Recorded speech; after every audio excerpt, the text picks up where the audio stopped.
time tonight. Let's hit the betting line. Raptors -1.5, total 215. We got the Raptors 1.5 to 215. First quarter line, Toronto -0.5 point. If you want to take them, it's 115 on the money line. 55 is your total in the corner. First half line, Raptors, same as the first, 0.5 point favorites. Money line for the first half, 120. Total set at 109. Series price, Raptors -450. Warriors +350. Tony Parker calling it her career today. 4-time NBA champ and 6-time All-Star, retiring after a brilliant 18-year career.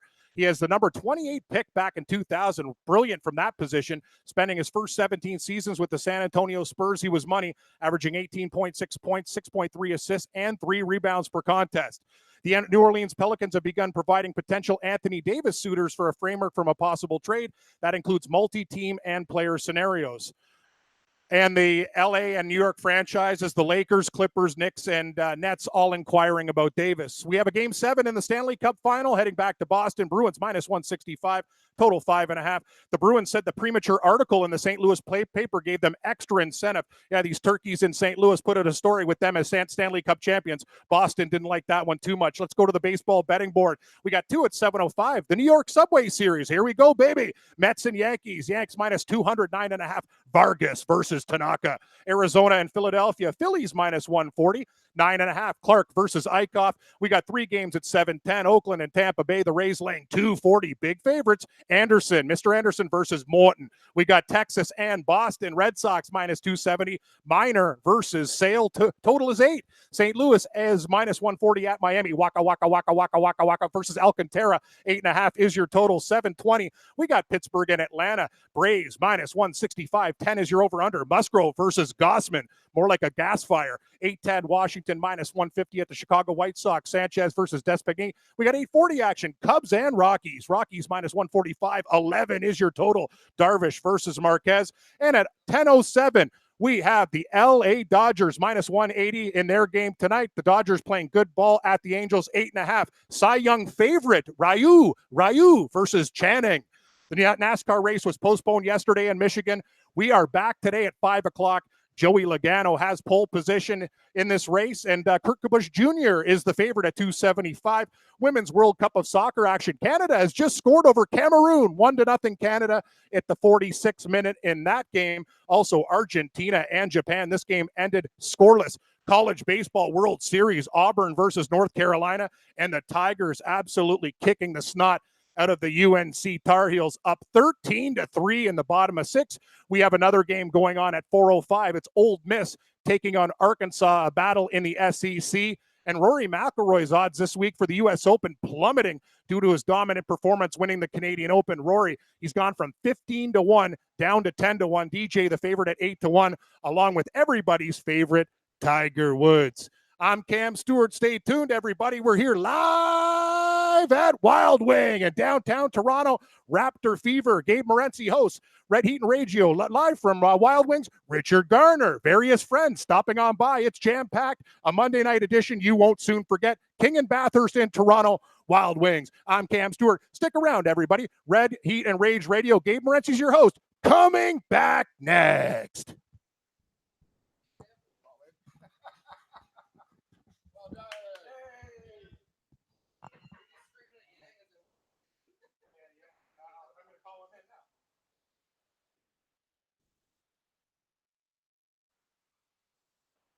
All right, let's do this thing. Let's roll. Game time decisions. Red Heat and Rage Radio has begun. Fantasy Sports Radio Network, as we're throwing it down live in the freaking 6, where the Raptors look to get this done in 5 at 13-1. We're at Wild Wing on King and Bathurst. It's good to be home, as the city of Toronto is freaking lit right now. It's chaos out there, man. Streetcars are like running people over earlier in the day. There's thousands of kids outside the arena already. I went down there to try to buy a Raptor jersey because, unfortunately, I destroyed my Raptor jersey after that Milwaukee Buck game. I'm not one of these loser fans that burnt the jersey. I don't know, man. I don't know what happened to it. It's like I climbed a fence or something and it didn't end well. But that's besides the point.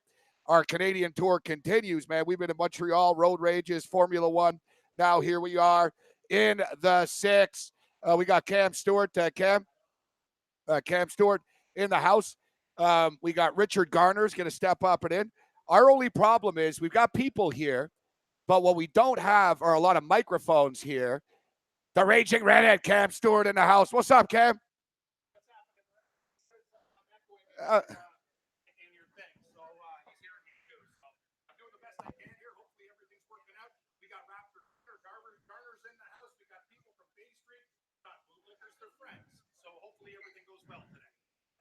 That's right. We got a little something for everybody down here. We got the Bay Street dudes dressed in suits. We got the hardcores. You know, our guy Pete. Pete. Yeah, you're gonna have to move down the room a little further, Cam.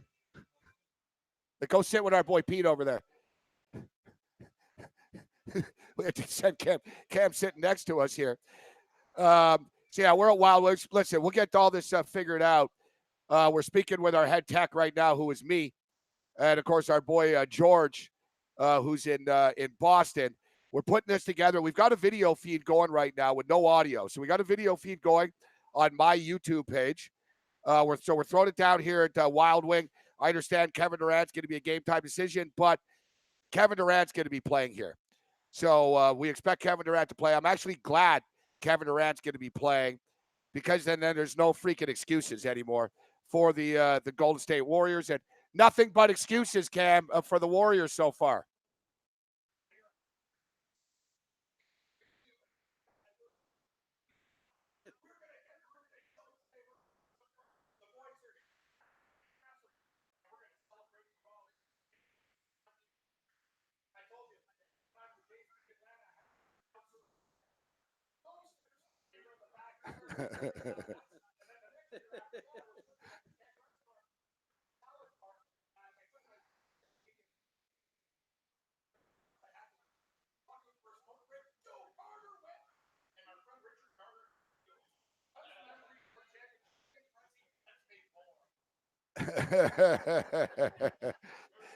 Yeah.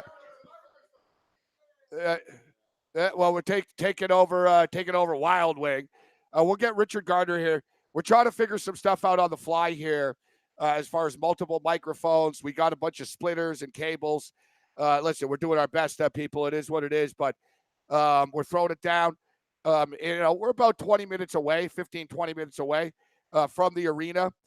We were down at the arena earlier this morning, and listen, people started waiting in line to watch the game on the screen outside on Friday night. Like on freaking Friday night. Probably a little bit extreme. All right, so we take a quick break. Blewett's on the radar. We're going to throw it down here. We got Richard Gardner in the house. Game time decisions. Red Heat and Rage Radio continues.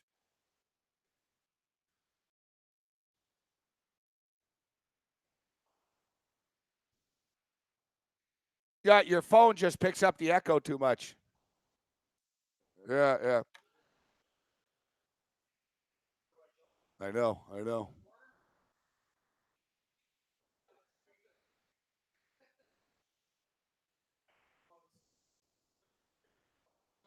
Yeah, what we'll do is we're going to have to hand. Yo, Yang.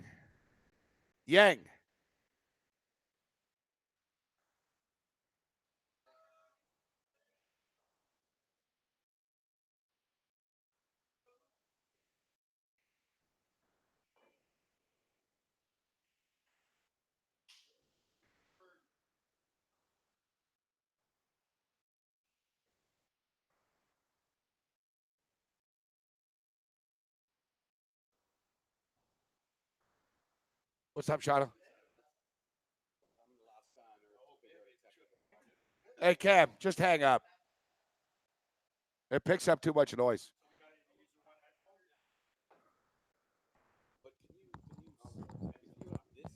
Yo, Cam, we're gonna have to do it like this. Ghetto style. You know what? Settle down, Richard.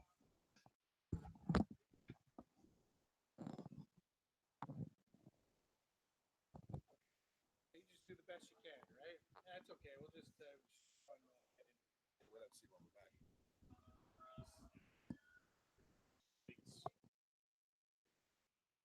What's that?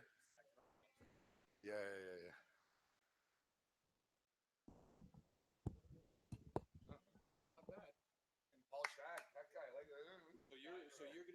you're going to be staying here to watch the game?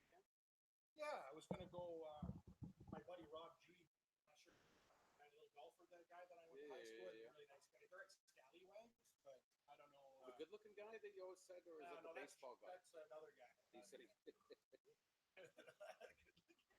because you were always saying he was crushing women like that. Well, that's Joe Cervenka. He was gonna come down. Poor guy. It's gonna be all right, I guess. Well, apparently. Still living, apparently. Hello?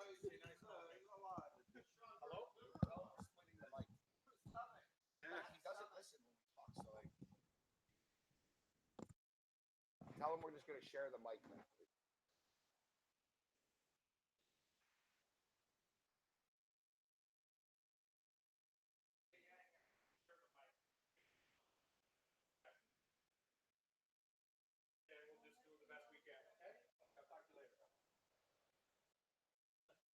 Got it, yeah. Okay, back to Kawhi action, Yang. Back to Kawhi action. Later, buddy.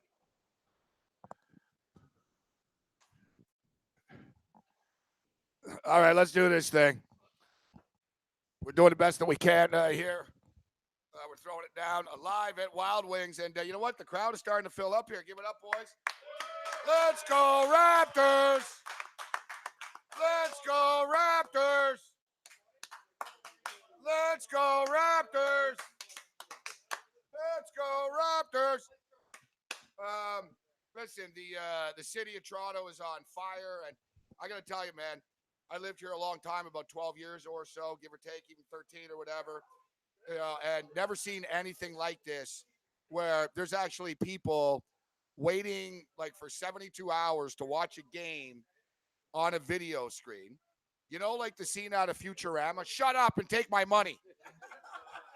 That's what's going on right now. I was in a store this morning, and there was a girl. I was in a store here this morning, and there was a girl, and she wanted to buy a Raptors jersey, and she said it was sort of like a hockey / hybrid one. She said, "Do you have small? Because all you have is men's." And he's like, "All we have is medium." Without missing a beat, she's like, "I'll take it." Like, I saw people, it's so desperate. People are buying Jeremy Lin jerseys.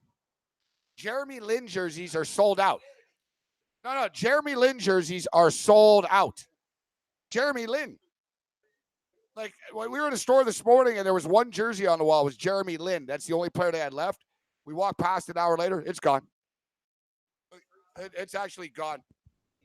I've seen hundreds of T-Mac jerseys.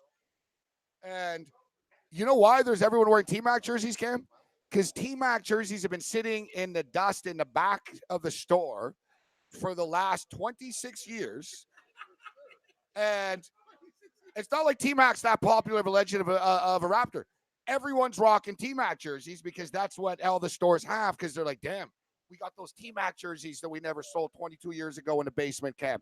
It's freaking crazy, bro. You're telling me, Morency, and I'll tell you a story. I'm a big man, and I don't have a thin jersey. That's the thing about you. You look great in jerseys because you're long and lean. I have a Jose Calderon triple XL. It was a little tight on me. So you said it. And then my mom, you know the Raptors are popular when your mom's like, "Can you get me a We the North shirt while you're downtown?" Your mother asked for a We the North? She goes, "And tell Gabe to come over for dinner." I go, "Mom, he's going to the game. He's going to the game. He's only here for tonight." She wanted to invite you over for dinner, but I told her, I go, "I'll do the best I can, but these shirts are selling like hotcakes." Nice, Oakley. Hey, that's a great jersey, the oak tree. Nice. See, Gabe, that's better than Calderon right there. I got a Jose Calderon jersey if anybody wants it. Triple XL. Sean away playing around. God, he's got a Charles Oakley. But that's like a new jersey, but with Oakley. So what? They're making Charles Oakley jerseys? Oh, you custom. Yeah, I was going to say. The most hardcore random jersey we saw today, Jazz saw it, old school Raptor, Marcus Camby. That guy's repping. That guy's been around. When you're rocking the Marcus Camby, you've been around. Oh, Tabak. Yeah. That's actually, Tabak is actually a hipster thing online. Do it for Zabat. Yeah. Do it for yeah. Like that's awesome. You know what? We haven't seen any Mo Pete jerseys. Haven't seen any Mo Pete. Everyone's rocking a T-Mac. And another thing is too, I've seen about 1,000 Kyle Lowry jerseys on the street today. Kyle Lowry actually is like my guy on the Raptors, but he's not that popular. But the thing is, you can't get a Kawhi jersey, right? So then it's like, all right, I'll get the Lowry. But now they're all the way down to the Lin bin. Yeah, they're now it's like no, it's like Siakam, no. Ibaka, no. Yeah. OG, even OG sells. Oh, I'd buy an Anunoby right now. Yeah. You're an OG, Morency. Yeah, I like it. Not the quarter bin, the Lin bin. Yeah. We've got the Lin bin. The Lin bin. That's all that's left. So I'm in a store this morning and at the purple Vince Carter. I'm like, yeah, you know what? I'll rock the old school. I get the purple Vince Carter. And I'm like, well, I'll go check around. By the time I go back to get the Vince Carter, it's gone. The Vince Carter purple is gone. So then they had the old Vince Carter purple, the white ones, the dinosaur white jerseys. I was like, all right, I'll rep old school. Except all they had, Cam, was like your size, double XL. Because they never sold them. They no one ever bought them over the years. And even the guy in the store, I said, well, I'll try it on. He goes, I'll be honest with you. The last guy that tried it on, it looked like an effing skirt. So I tried it on. And like you said, he goes, the guy told me, he goes, I swear to God, buddy, he goes, you're pulling this off better than anyone all day. Because he goes, you got long legs. He goes, you can pull it off. It's a little big. But I don't like that Eminem style. It was like too baggy and long. You know what I'm saying? Like, so I went with this. Not a bad T-shirt. Yeah. I donated it to the Raptor Fund, $40. Cam's like the only guy in the city that's not dressed in Raptor stuff. Cam's too cool for that. Actually, Gabe, it's funny you mentioned that. I went for a walk, a very long walk from the train, and I was huffing and puffing, and my buddy called me. He goes, God, you sound horrible. He goes, I don't even think you could walk a hole in golf anymore. I go, I think you're right, Rob. He goes, you're going to meet me for drinks? I go, maybe. We'll see what happens later tonight. But you're right, Morency. My health is it's an issue. But you know what? I did bring another shirt in the bag because I'm sweating through this one, and we had a lot of stress off the top of the show. Is it a Raptor jersey, though? No, just the Vegas shirt that your buddy hooked me up with, the betting conference shirt.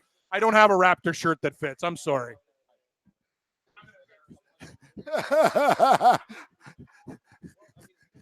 No, you're not conforming. You're not conforming. Just because everybody else has to wear Raptor gear, like, you know what I'm saying? You're not conforming. Neither is Richard Garner.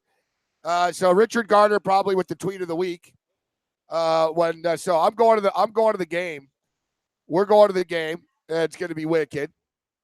Garner's here, and Garner was asked, "Do you have a ticket to the game?" And I liked his answer. Ticket is a strong word.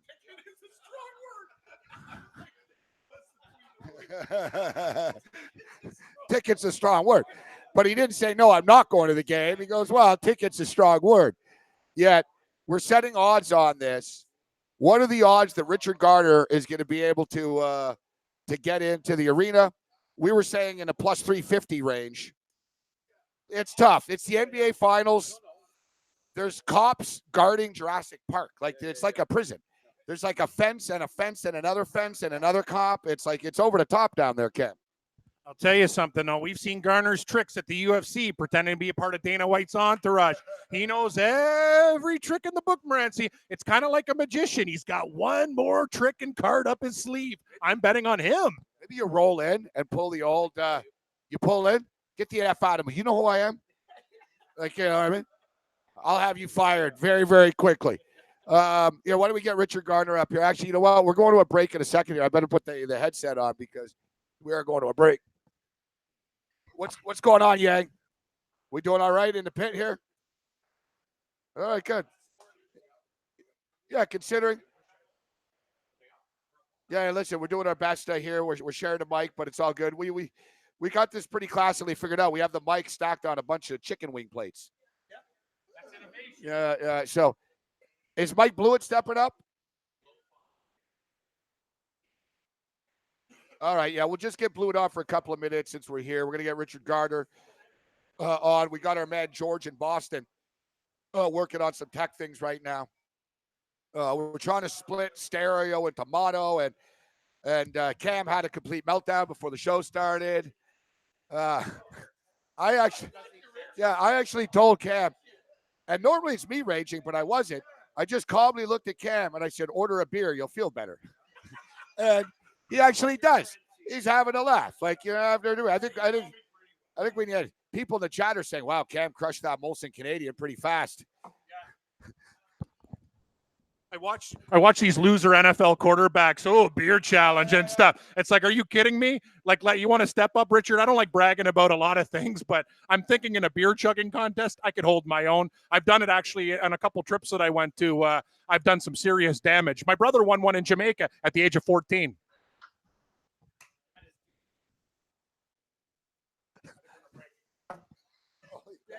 He goes, right when I was talking 5. All it takes is a second for Cam to fucking wear the headset and sweat. I'm sorry. That's why I like to do my own sweaty headphones. It's weird. No, I hear you. I hear this perfect. Okay, Richard, I have a question. It drives me crazy. How do I hear that? No. It's on that. No. It is. If you can hear it, it goes, "Oh, wow, we don't have it set up for mono." But I hear them. I hear them perfectly. Yang, tell me you hear me.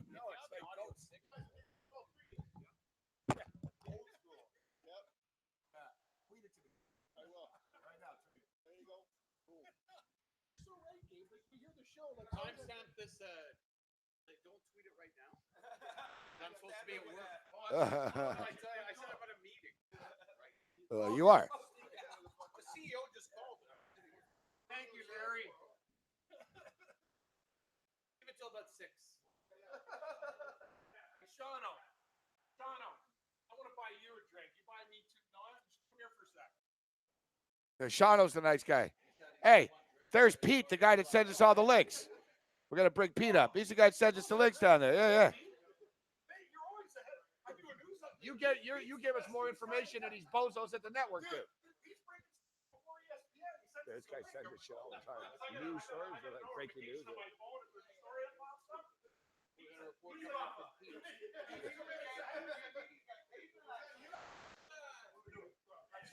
One thing with us, we're consistent, never changes. It's like,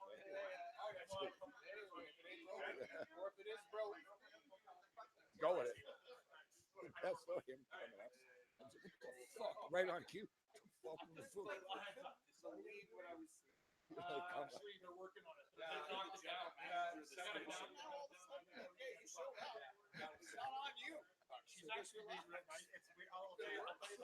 Even them in New York, they're like, "It's going good, guys, no problem." Fucking, they never blame you, Gabe. They blame me. They don't even know we're here. Like, yeah. When you guys are working, it's okay. Yeah, sure. Oh, yeah. They're old pros. Look at Yang. See, he was We'll move the weave, though. You guys are echoing bad. Gabe has to talk closer to the mic. So chill out, fuck. What's up, man? Jason, huh?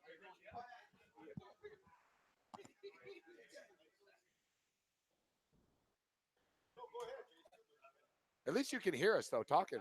Yeah. But I can't do nothing. Keep it on, though, when you're... Yeah. Yeah, good call, Richard. Good call.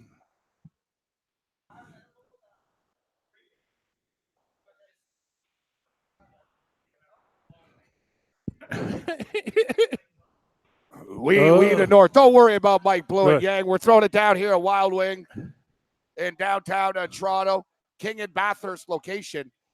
And we're taking a place over, actually. I've never seen a group of dudes sit more awkwardly than us, and including the host, too. Like, the tables are sideways. Everything's sideways. We're squeezed in. Like, No females. I got to tell you, man. Like, and yeah, there's basically one woman in this place, the waitress. She's working. It's essentially like, it's like we're a gay sports bar. It is gay Pride Month. It is. Here we are. Excellent point. Pride represents the Raptors as well. So as we stated, all that was left was in the Lynn bin, and I wasn't spending $140 on a Jeremy Lin jersey. So I ended up going with this. Not bad. I like it's a cross between the new school gold and that old school. He's the best. Oh, I love the old Raptor. Somebody told me, like a Raptor hater, everyone's trying to rain on our parade, said, you guys have the stupidest name in sports. And I'm all like, it's the coolest name. The Raptor. The Raptor. Come on. Yeah. Yeah. I know Mike Cardano and I, we've often wondered how come never there's been every bird, but how come never the pigeons? They're very resilient. The Pittsburgh Pigeons, you know what I'm saying? But Richard Garner with us. Good to see you, Richard. Thanks for coming down and joining us. Happy to be here, Gabe. Old school, little time machine here in Toronto. And obviously, as Cam was saying earlier, part of history, the jersey stuff you were talking about before, it reminded me, remember how you'd always reference that the guy in the peanut factory on The Simpsons? You all thought I was crazy for planning these drills, right? Some guy, think about it, some guy's wife or whomever, business partner, have been telling them, get rid of those T-Mac jerseys. We've been storing them for 20 years. You're never going to sell them. You know the stores on Yonge Street that you go in a sports store, they don't have anything new. Yeah. They still have like a Mike Vernon, like Red Wing jersey. And like you said, it's not because they're hip. It's because they don't want to buy new merchandise. They're all over Toronto. For years, you can buy a T-Mac or an old Vince Carter purple dinosaur jersey for like $42. All right? They are selling T-Mac camouflage version right now. But they're not throwing. These guys aren't throwing out inventory. It's not like Sports Check, right? That okay, these jerseys are done where they're going off. And all of a sudden, you see a bunch of kids in Africa wearing Jean Tabac jerseys, right? Here, these guys, the old school guys up on Yonge or whatever, they keep them downstairs in the cellar. And he was like, one day I'm going to sell these. Cut to, it's the Lynn bin, and they're selling like all of these. Well, I honestly, that's why I'm like, I don't want a Jeremy Lin jersey. I'll buy a Vince Carter or even a T-Mac. But like I said, you can't get a Kawhi Leonard. There's no, I haven't seen any Kawhi Leonards. Kyle Lowry jerseys are everywhere on the street right now.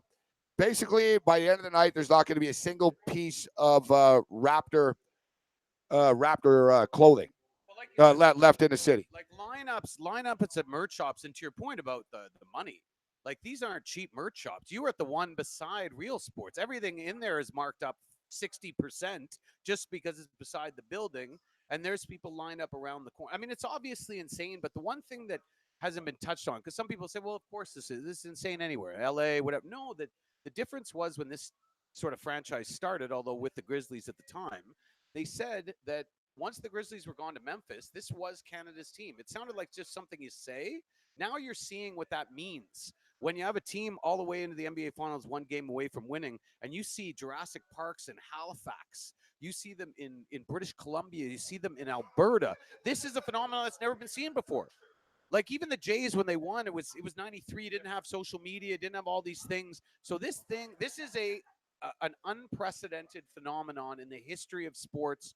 Full stop. That's why it's another level. So being here, people are coming in. I know people that are coming in from across the country to be in the city, not to go to the game, to go to a sports bar just to be in it, just in case they win. And they've said if they don't win tonight, they're staying till Game 7.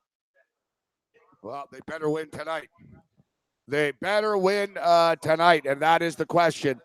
The number has actually come down. I believe it's down to like a pick 'em, one, minus 120. We'll check in. Let's get some updated numbers right now.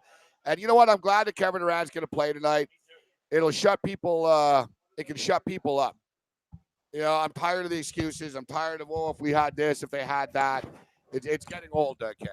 It's not just getting old. It's just stupid. How many times have other championship star players be out? But because it's the Toronto Raptors, we can just make excuses. The Raptors have been playing great ball game. They went in there and kicked their ass. There was total domination in the second half of the last game. You saw it. And I'll tell you something. No, I agree with you 100%. Hey, how's Durant going to play, though? This is a guy that hasn't practiced. He hasn't played since the 8th of last month. Game 5 against the Houston Rockets. That was the Western semis, not even the finals, buddy. That's the crazy thing. So I know he's a special player, but you know what I mean? Like, I can understand Boogie Cousins is a little bit bigger. His frame is bigger, but Kevin Durant still.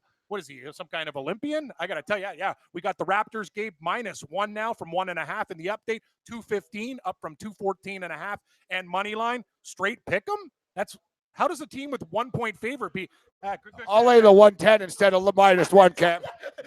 Thank you, Morency. I concur. The Raptors should be 120 and Golden State should be +1. It's a straight pick on the money. That's the book saying they like Golden State tonight. Well, you know what? We're going to go the other way, buddy. Wow. It was 3.5 on Friday night after the game. It's the Kevin Durant factor and it's the public's factor, but good. I don't think the Raptors let up. I think the difference is Kawhi Leonard, and he's been there, done that. His attitude rubs off on everybody else. Kyle Lowry was all business after the game. Nick Nurse has been business after the game as well, stating we haven't accomplished anything yet. I think they're going to be focused here tonight. Except Golden State, they have a winning pedigree, and they're not just going to roll over. I expect there to be a couple of stressful moments in the game tonight. It'll go back and forth a bit, but truth be told, the Raptors are just a better team right now. They're dialed in. They're in the zone. And what I like about this, guys, is we just beat them twice in Golden State. For the record, we're 3-0 in Golden State this year. But we just beat them twice in Golden State. And you know this as well as I do. All the Raptor role players, all the other players, the Ibakas, the Van Fleets, the Powells, even the Siakams, they're all better at home than they are on the road even. They're better. Like when they're on the road, it's like, what are you going to get from Van Fleet? You're not really sure. Tonight, I expect all their shots to be falling here tonight. Game probably is going to, I wouldn't be surprised if it goes over the number, but I'm not going to mess with the total. But I think the Raptors shots will fall tonight. Ibaka's usually better at home. Gasol's better at home. And tonight is a night 2. It's not game 7. It's a game 5, but it's time for Kawhi to really raise it up a notch. And let's finish this off. We can't be going back to California, Ken. No, we can't be going back to California. I'll tell you another thing.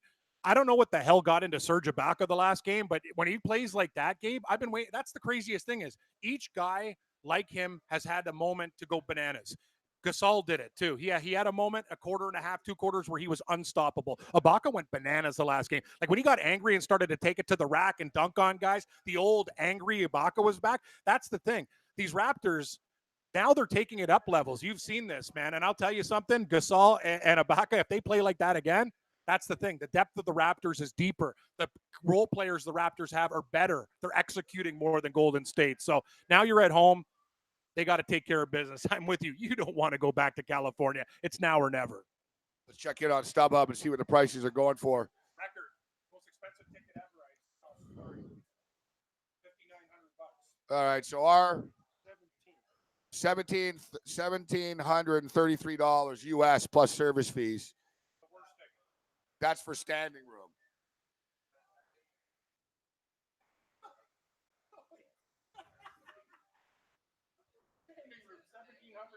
I'm looking right now.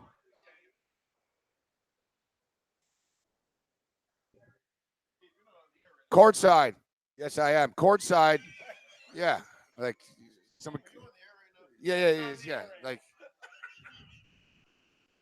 it's always the guys that are dressed the best that get the drunkest and cause the biggest trouble.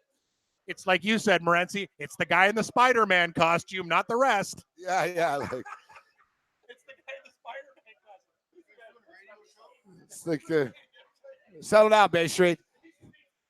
Man, Toronto, it's only 4:30. These guys getting lit up here. Here we go. Man. So I'm looking here, Cam. What do you think of this price here, buddy? Courtside? Wow. Ladies and gentlemen, Yang, you like this one? Back to Kawhi action. If you want a courtside seat, you could pay $62,622 US to watch the Raptors play Golden State tonight. I literally, Gabe, you could buy property in Vegas for that price. You can get a place. You want an apartment? So this is, and get this, it's row B. It's not even the first row. And why would they add the extra 622? What, $62,000 isn't enough? You got to tag another $622 on this? Another thing is too, imagine being a scalper outside. Like how you gonna pay the guy? What ATM? Let me go to the ATM. Try to pull $62,000 out of my cart. Like, what do you do? How do you pay a guy for this? Good point. You have a meeting at a bank. Dude, I bought a Raptor ticket for $1,400 on PayPal the other day, and they froze my account. Imagine these guys like, yeah, it's just a normal transaction, 62,000, 62K. So is that courtside at least? Yeah, second row. So I've been hearing 100K for floor. Yeah, the Drake seats were $103,000. Those two seats beside him, the other night they sold for $103,000. Well, everybody wants to be there. We know that, but and again, I don't want to jinx this. Obviously, I want to see this happen tonight. Yeah, don't jinx this. But let's just say things went the other way and it came back for a game 7. What are we looking at numbers wise? We're looking like somebody's going to drop 250K to sit there. Like, I mean, it's if this is where it's at on game 5 for a clincher, a game 7 clincher would be nuts. There's no game 7. I agree. But I will say that there's no game.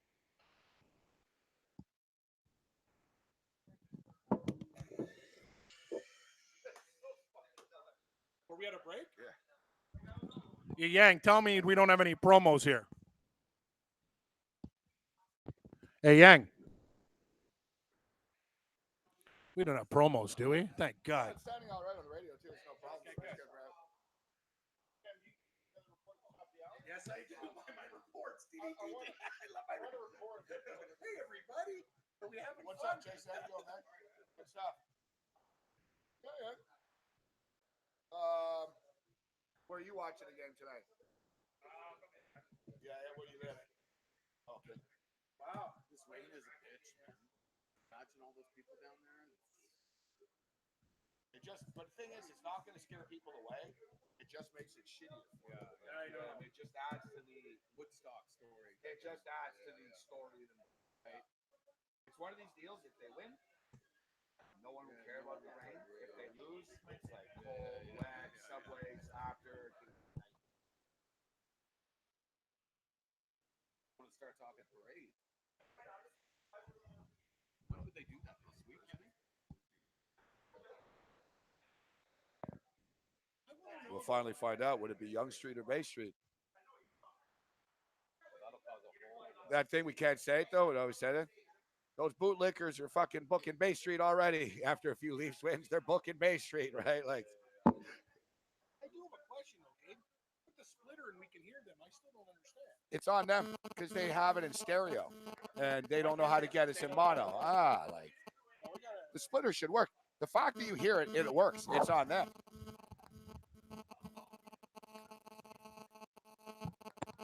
Yeah, it sounds good.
Thank you very much, Yang. Yeah, back to Kawhi action, fellas. We're here live from Wild Wing. I'm Cam Stewart. Gabe taking a break. I'm here with my buddy Richard Garner. We're having a good time. And interesting, too, when we went through the betting board, Richard, the line from 3.5 when we saw, now it's only Raptors -1, but we've been betting for a long time. It's 10 cents either way on the money line. Wouldn't you make the Raptors -125, Golden State +105? Don't you find that very interesting that it's 10 cents either way?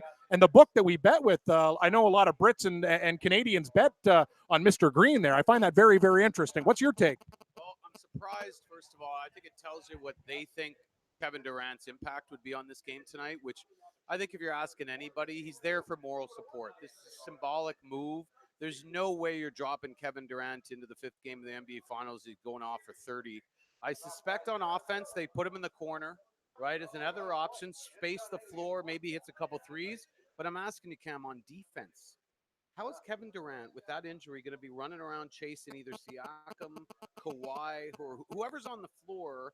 His defense is going to be a liability. I actually think it's better for the Raptors that Kevin Durant's. They're going to be 4.5 guys on defense every possession, and I don't see him being able to do tons. Maybe he'll hit a couple of threes, maybe gets 10 or 12 points, but it's a Hail Mary. It's desperation. It's not just that, Richard.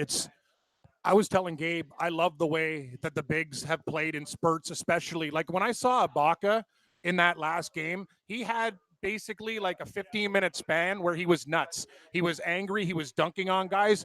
And him and Gasol have the talent and ability to do that type of thing. You remember Marc Gasol with Memphis. I've been in fantasy basketball. I watch games. The guy was a 24-point guy. Like, he could go inside and dominate. So I was always wondering, we knew the defense was good. We knew the defense was really good, but I'll tell you something, man. It looks, if these guys can play just the way they've been playing, and Kawhi in an elimination game brings it up, and you said it, man. Kevin Durant, this guy hasn't played, Richard, in a month and 5 days, basically, versus the Houston Rockets in that series. I don't care who you are. It took Boogie Cousins time to get back. Yeah. And look at him. He could be like, he's got a vertical like me now. Like, you know what I mean? He can barely get off his feet. So I'm looking at it and saying, I just don't think right now Durant, know what he'll do? Like, that's the thing. Like, he'll plant and try to hit a couple of shots, but it's kind of like when Boogie Cousins came back. I kind of want the Raptors to say, okay, buddy, beat us. Yeah, go at us and beat us if you can. That's kind of my strategy there, Richard. So what I would say about that too is this is also a lesson. If we remember the end of the Miami Heat's run and who ultimately was the sort of assassin at the end of that run, a guy by the name of Kawhi Leonard in the San Antonio Spurs. What happened once you get 3 or 4 guys who are about 80% of your payroll in a salary cap league? The rest of your bench are bums, right? And so all of a sudden you're looking at a team like the Raptors who are able to roll 9-10 guys a game at a high impact. And then ultimately these guys, if obviously there's an injury, in the end, if it's not Steph and if you can't get combined 80 points out of Steph, Clay, and Durant today, you don't win the game. Meanwhile, the Raptors are obviously being able to go one night it's Fred, one night it's Siakam, one night it's it's Ibaka, one night it's Gasol. This is what happens after 4 or 5 years. Everybody's got to get paid, Cam. And at some point, the rest of your bench are guys that are making $1-2 million a year and they can't contribute.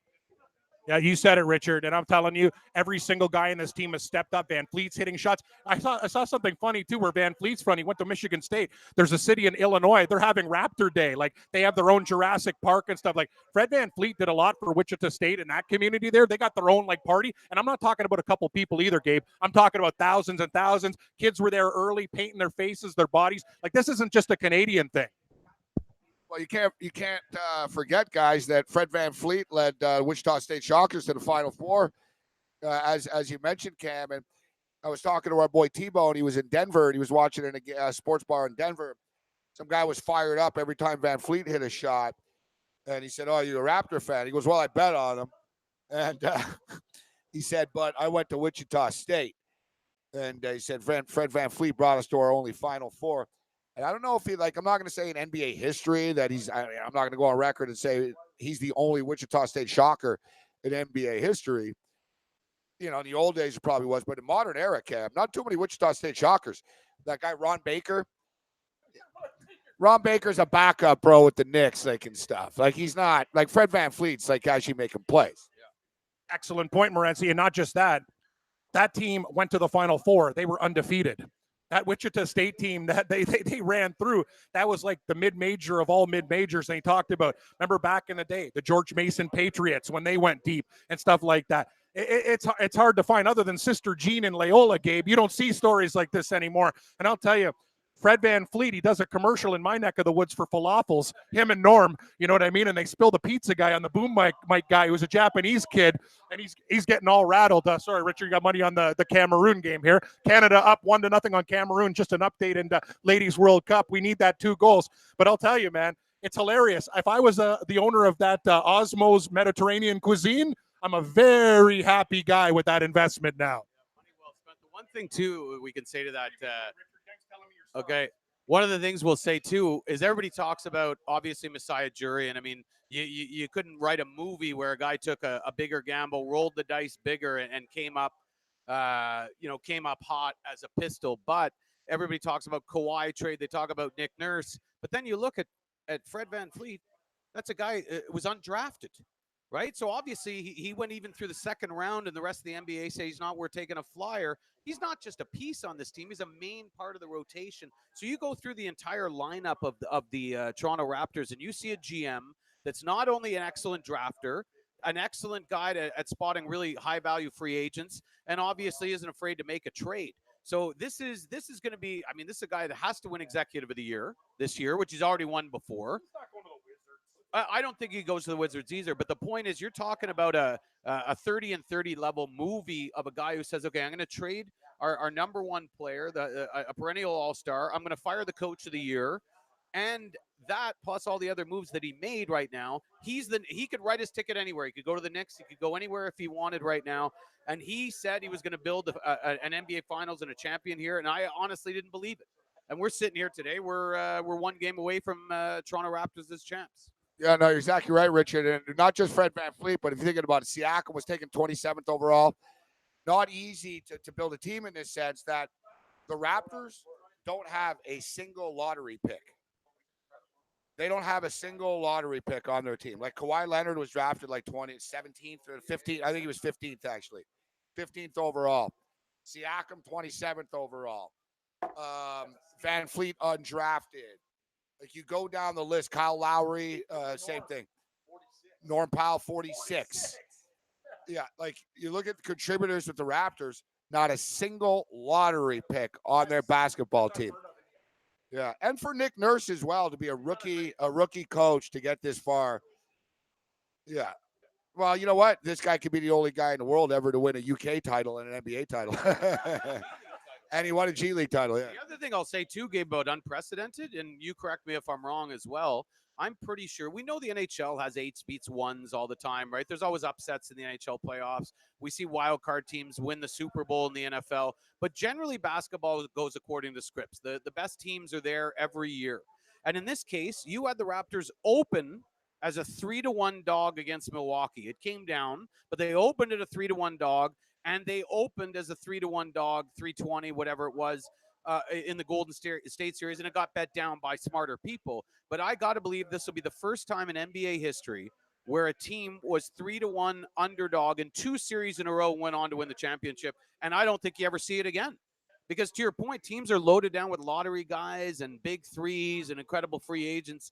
This is a story that is beyond just a great story for Canada. It's a great story for underdogs, a great story for people that like the underdogs. It's actually a good story for basketball in a sense, in that like the Raptors are dismantling a so-called sort of dream team with the big sort of, and I don't want to hear about, Kevin Durant. It's like somebody told me, boo-hoo, you don't have 4 of your 5 All-Stars? Like, seriously. Nobody's feeling sorry for them. And it's funny, though, people want to tag some sort of, the Raptors, you guys, they're injured this and, asterisk that. I don't recall people talking right now. People talk about the Warriors, how great they were. How many people say, do you remember that Kyrie Irving and Kevin Love didn't play in that series? They got hurt? Anyone bring that up? No. No, they don't, do they? It's funny. So I guess Curry and they weren't so great after all. I want to finish them off tonight. They've played, dude. The Raptors have played these guys 5 times now this year. Or 6 times now. We played 4 games and then 2 in the regular season. They're 5-1. All right, Kevin Durant played in those 2 games. So they're 5-1. Like if Kawhi didn't play in Golden State. Yeah. Kawhi didn't play on the road, and they trounced them in Oakland. So if they just win one more time, you can pretty much give a big middle finger and say, you know what? We played 7 times this year. We beat them 6 out of 7 times. If you look at the quarters in the series through 16 quarters, the Raptors have won 12 of them. Like the Raptors have been a better team, dominant. But yeah, I think last night, even though it's different sports, it actually sort of helps the Raptors that the Blues lost last night. It's sort of that, hey, guys, look, they were at home. You know what I mean? It's just the Raptors can't get caught up in their own hype. We've seen this before with a winning game, and then it's like, guys, you did so well, but you didn't have that sense of urgency. have the sense of urgency tonight. But they did in Oakland, man, both nights. So why doubt them at this point? That's why I like that Durant's playing. And I don't think they would have they would have been complacent had it's not like they would have been high-fiving in the locker room saying Durant's not playing. But the fact that he's going to be out there, it gets them even more focused. Again, Cam and I were talking. I don't see Kevin Durant as being a factor in this game. It's just impossible that he's not a liability defensively. I see him hitting a couple of threes, but in the end, they're going to be 4.5 guys on that court on the defensive end. And that Kendrick Perkins quote from a few games ago after game 3 and what you've heard throughout the NBA, and again, from players, right? This is key, not from media guys, from players where they say, holy, and he used the word scary, Kendrick Perkins, in that tweet. He said, I just saw something super scary. I saw these guys just beat Golden State Warriors at Oracle to go up 2-1 in the NBA Finals and walk into the locker room without high-fiving, without even woo-wooing, and looking like they're on a business trip. What does that tell you? It tells you the team has inherited the personality of Kawhi Leonard. It's not just say, everybody says it, but a lot of guys don't do it. This team absolutely is not going to celebrate until they get it done. And I'm not worried about them showing up, getting complete like the Blues, who probably got caught up. Kawhi Leonard get caught up. The guy won't even fist bump you back. he's like, I love that. He just pointed court. Like, you know what I thought about that when I saw it? And actually, they asked Kawhi about this, Rachel Nichols. He said kind of what I thought. He goes, to be honest, I was so focused, I didn't see him. He goes, I didn't see. And then, and he goes, when I saw finally, he goes, I thought he meant our prayer circle. And I told him, there. But he didn't. He goes, I'm sorry to leave you hanging like that. And he goes, because Norm said, it's all over the internet. Right. And when Kawhi says he doesn't go on the internet, I actually believe him too. Like Kawhi's like, no, I don't go on social media, so I don't know about that. But he said, Powell told me that everyone was laughing at him. And I told him, I'm sorry, I didn't mean it. But, Kawhi, you're right. Kawhi has that killer instinct about the job not being done. And I think it does rub off on everybody because they can't walk in with a swagger when they look over and see Kawhi as serious as he is right now. And what I like, Nick Nurse was more smiley earlier in the playoffs. Each game, he's more intense and he's almost meaner. Like before the games, it was almost like in the playoffs, he was pleading with them.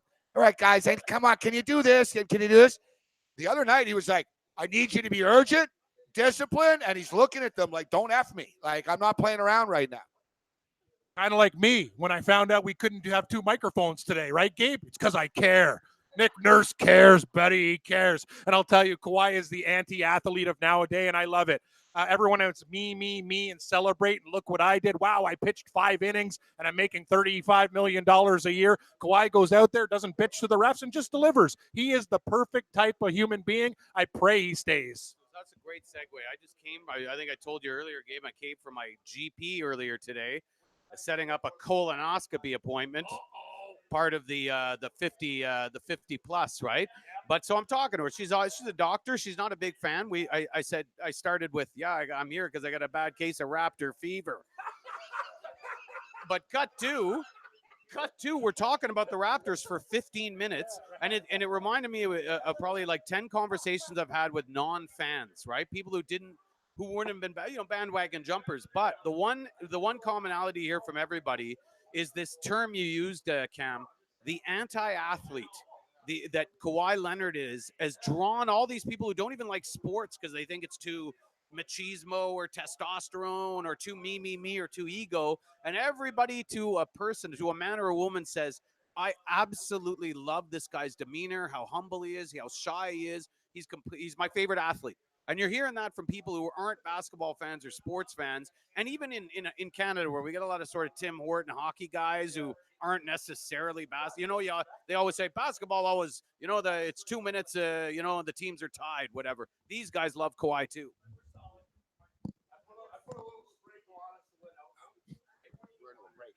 Here's my mom. Where are you? Where are you broadcasting from? You near Jurassic Park? I'll be watching. Don't forget my t-shirt, Leave the North. Shirt size, medium or large. Have fun. Say hi to Gabe. Love you.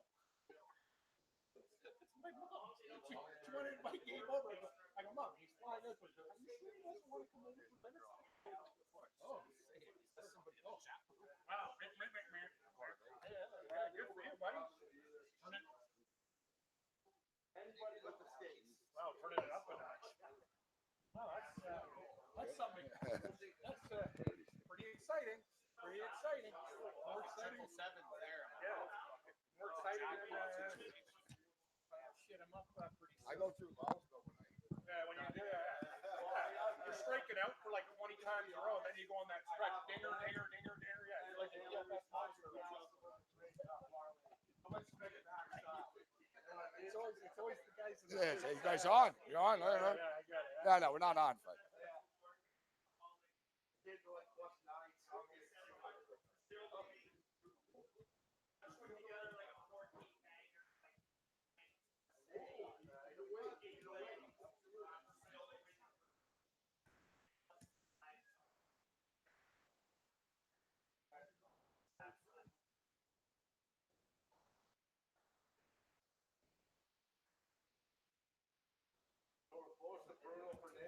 Yang shaking me down with having a Doug Garner get closer to the mic. I'm like, settle down, Yang. I've never been able to speak up in my life.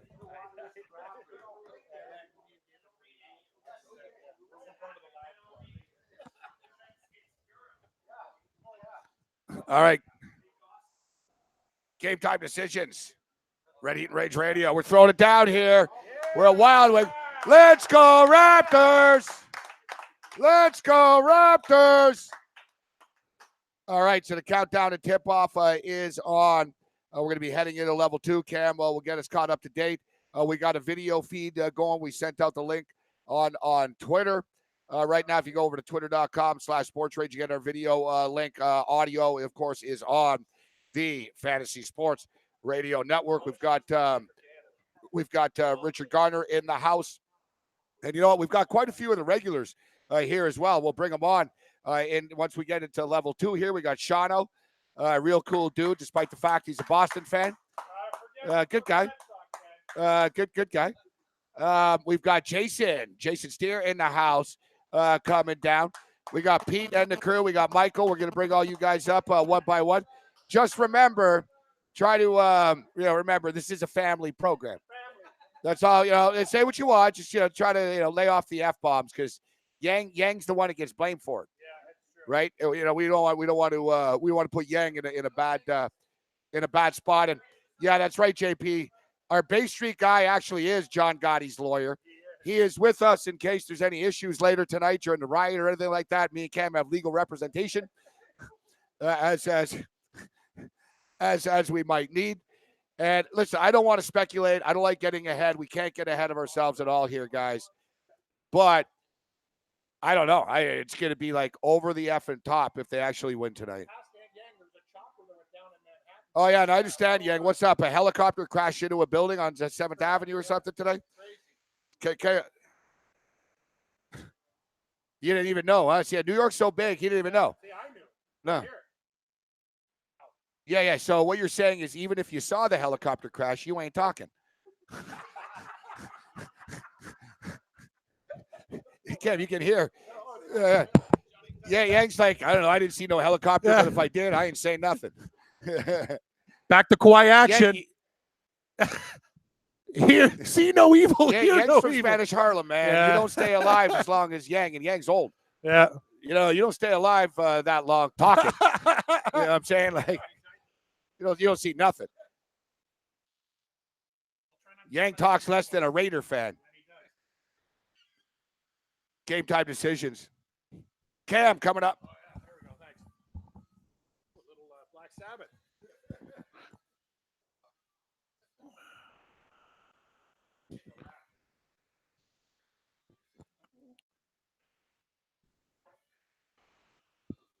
News. Thanks, Yang, buddy. Yeah, I told Richard, too. He's got to speak into the mic there. Hey, everybody. Oh, we're live from Wild Wing. Great atmosphere here. Yang, we the North. Back to Kawhi time. It's all here, Yang. The Warriors still saying Kevin Durant game time decision. KD saying it himself. He is going to play. He was at the morning practice and shoot around. All signs point to a go. Question is, how many minutes will he play and will he be effective? KD's Steve Kerr says he looked pretty good in practice here. That's from the coach of the Golden State Warriors. He hasn't played since Game 5 of the Houston Rockets series in the Western Conference semis. That's a long time ago, guys. Back on May 8th. prior to the calf strain. The 2 times finals MVP was on fire, a monster, 34.2 points a game, 5.2 boards, and 4.9 assists with 1.9 steals and a block through 11 postseason appearances. Freddie Van Fleet for the Raptors. Yeah, he took a shot in the face. He's got a chipped tooth, wearing a mouth guard tonight. Sounds like a hockey series. Toronto up 3-1. It's the first of the elimination game, but the line has dropped, everybody. From a betting perspective, the Raptors now just 1 point favorites in this game. It was 3.5 a while ago. What? 215 is your total. And the money line 110 both ways, which is very fishy as well, because when a team's favored by 1, they should be about $1.20 or 25 on the money line. So we'll see what happens. First quarter line, Raptors -0.5 point, -115 money line. 55 is your total. First half line, Raptors 0.5 favorites, money line -120. Total 109 for the first half. If you want to bet the game that way, series price, Toronto -450, Warriors +350. Tony Parker calling it a career, everybody. The 4-time champion and 6-time All-Star retiring today after a brilliant 18-year career. He was the number 28 pick overall in the 2001 draft. Very, very solid, spending his first 17 years with the San Antonio Spurs, averaging close to 19 points a game, 6.3 assists, and 3 rebounds per contest. The New Orleans Pelicans have begun providing Anthony Davis suitors a framework for a potential trade. They say everything's on the board, multi-team and multiplayer scenarios. This, according to ESPN. All of the LA and New York franchises interested. The Lakers, Clippers, Knicks, and Jets have all acquired about AD. Game 7 of the Stanley Cup Finals. We're going back to Boston for a decisive game. The Bruins in this contest, -165, total 5.5. I got the Blues. The Bruins said, the premature article in the St. Louis paper claiming the Blues Stanley Cup champions really pissed them off and gave them extra juice for that Game 6 win. That one goes down on Wednesday night. Baseball betting board tonight. We got a lot of action here. 2 games at 7:05. Yang's backyard, Battle of New York City. We got the Subway Series, Mets and Yankees. Yanks -205, 9.5. Vargas versus Tanaka. Arizona and Philly. The Phillies laying $1.40, 9.5. Clark versus Eichhoff. We got 3 games at 7:10. Oakland at Tampa Bay. The Rays monster favorites in this baseball game, -240. Anderson versus Morton. Texas and Boston. The Red Sox, Shawano's Red Sox, -270. Minor versus Sale. 8 is your over-under. We got St. Louis is -140 at Miami. Waka versus Alcantara. 8.5 is your total in that game. 720. Waka. Yeah, we got Pittsburgh and Atlanta. The guys like that. My cheesy jokes are they're selling right now, Yang. They're selling. Musgrove versus Gossman. 8:10. We got Washington 50-cent favorites at the White Sox. Sanchez versus Despagni. We got 8:40 action. Cubs and Colorado. Rockies $1.45 favorites. 11. Darvish on the hill versus Marquez. And at 10:07.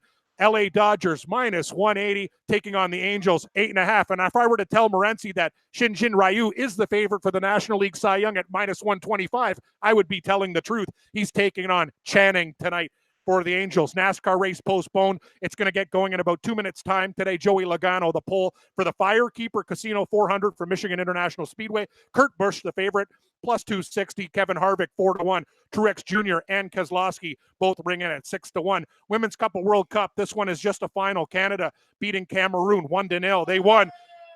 No, but they did not cover the spread. No, they did not cover the spread. They got to win by 2 there. Bay Street, Argentina, and Japan. Game scoreless. It's a problem. Auburn and North Carolina. Auburn, 8 runs in the first inning. The Tigers pouncing on the Tar Heels, 14-7 the final. And Gabe, the Razorbacks just scored 2 runs. They're up on Ole Miss, 2-1. College Baseball World Series. It's getting deeper and deeper, the Super Series. And we'll have our buddy Gamlu break this stuff down a little on later in the week. We got the Canadian Open. Rory McIlroy was on fire. Now we have the U.S. Open, the favorite. He's gone from 15-10 to 10-1. DJ, the favorite, 8-1. I'm Cam Stewart. Gabe Morency hosts Hour 2, Red Heat and Rage Radio, live from Wild Wings, everybody. Stick around. We got Raptor Fever.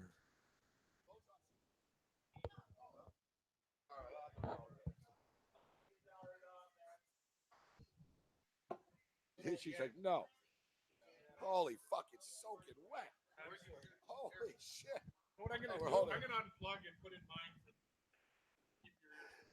I know I got sweaty ears. I can't help it. Wow. Game time decisions, Red Heat and Rage Radio. We're throwing it down here. We're at Wild Wings. Crowd's getting into it. It's early. The city is lit.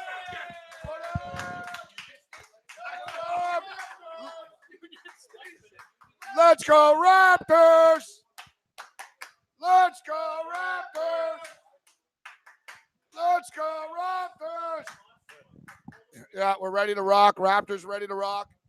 And I like it that all the money's coming in right now. The Golden State Warriors is down to minus 110. We'll be laying it down. We're going to put everything we have in our account down on the Raptors here. I already have those futures. I have the Raptors at plus 230 to win the series. I've got Kawhi Leonard to win MVP at plus 245. And now we're going to put another nickel down on the Raptors here tonight. I'd like to put more, but I spent my money to get into the game. I don't have that much money. I like when somebody asked Jazz, they said, where are you sitting tonight? He said, we're barely in the building. Like now, Cam, actually, you know the area, actually. I've never even been up there. Like, I think I have, but I don't really know. But basically, yeah, we're section like 390. Like, I don't know, we're assigned a standing spot, but we're standing in level 319 or 322 or something like that. What is that up there? Well, let me tell you where it is, Morency. Real high. I can tell you one thing. I think you might be in the final row. And I'll tell you, it gets really dangerous up there. Good thing you're a tall, lanky, slithery guy who could get in between people. Hope you're not between two fat clowns because it could get real dangerous tonight. I told you I had seats like that for a Buffalo Sabres Leaf game, and I fell out of the sky and went through a guy's seat. Remember? I actually fell after a goal, slipped, and went 5 rows down and went through a plastic seat in half. Still didn't get kicked out because I apologized, but it got real stupid that night. Be careful, buddy, because a lot of people spill beer. You don't want to take a tumble. Yeah, but you know what? It sounds like it's my type of section because you can drop F-bombs up there and get pretty hammered, right? You're sitting down there courtside. I got yellow carded before down there. They have the yellow card, red card format. I didn't know they had that. Yeah. The bootlicker section? No, yeah. Yellow. So it's like soccer. Yellow card, you get the warning. They tag you with the yellow card. They give you like a bracelet and they know, they write it down. Then next is red card, you're out. You get one warning. Yeah, so let's look up and see who the referees are because, oh, God, the conspiracy. The NBA is going to want to get another game out of this at least once again. But it is in Toronto, and the referees might get, murdered if they screw around. I don't want to talk like that, but you might. I'm just saying. Oh, God. Oh, God. Ed Malloy. Malloy! I swear to God, Malloy, if you screw us, I will find your hotel and punch you in the face and, really, you're not going home if you screw us tonight. Actually, Gabe, you usually don't have a story, but I do about Ed Malloy. He came into Shoeless Joe's one day when I was doing my NFL football. Yeah, sorry. Look at you.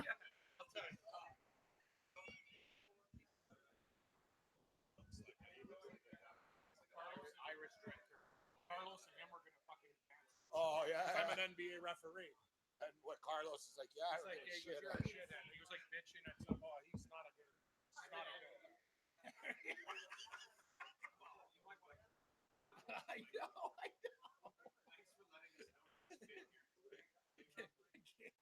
Sooner he's a game making threats on air. You were making threats. You're saying, I hope this doesn't happen.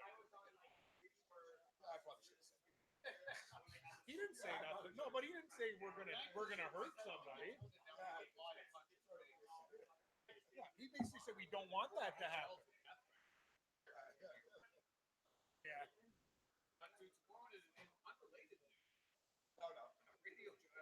Yeah, he's good. Our actual boss I hope Tom Brady gets both of them. Yeah, that was our boss. We work. You guys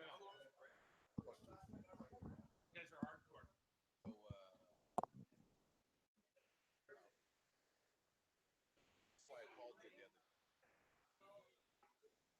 The fucking out on the floor story. I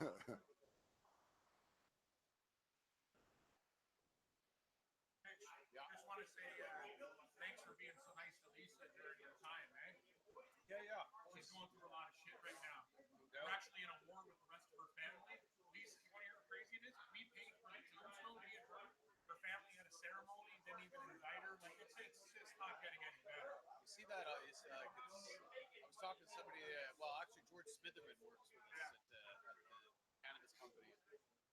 whole big feud with his family about fucking, gonna get what and all, and the amount of families that break down later on around death is crazy. Like, yeah, it's tough. She lost her sister and her mother. Well, you know me, Richard. I'm a man. Like, I just want everyone to get along. Yeah. I get along with everyone in the family, but I'm also in a legal. I can't call them out and say let's all be friends till the shit's over, and it's not going to happen. It's a toxic environment too. You know, it's not good for anybody, really. It's certainly not good It's hard for you. For me to do the show. Okay, like I got all this shit on my mind. Right? I like to have fun doing the show. Now my mom and dad are sick now too, right? So what's going on with them? My dad's got early dementia. My mom found him alone in the dark, drinking out of a vodka. Like he's not even a heavy drinker. Like he's a beer guy. He was drinking like alone in the dark. The dementia shit is about as worse. Like, I mean, not to, but just seeing people lose their, you know, yeah, and it's just. My buddy's dad is. Think about my father. He's such a nice guy too. He's very quiet and mellow, and he has no enemies. It's just really frustrating. It's the opposite of me. Back to Kawhi action. What's up, Yang? Too bad you weren't here, Yang. You'd like it down here. Throwing it down in the 6.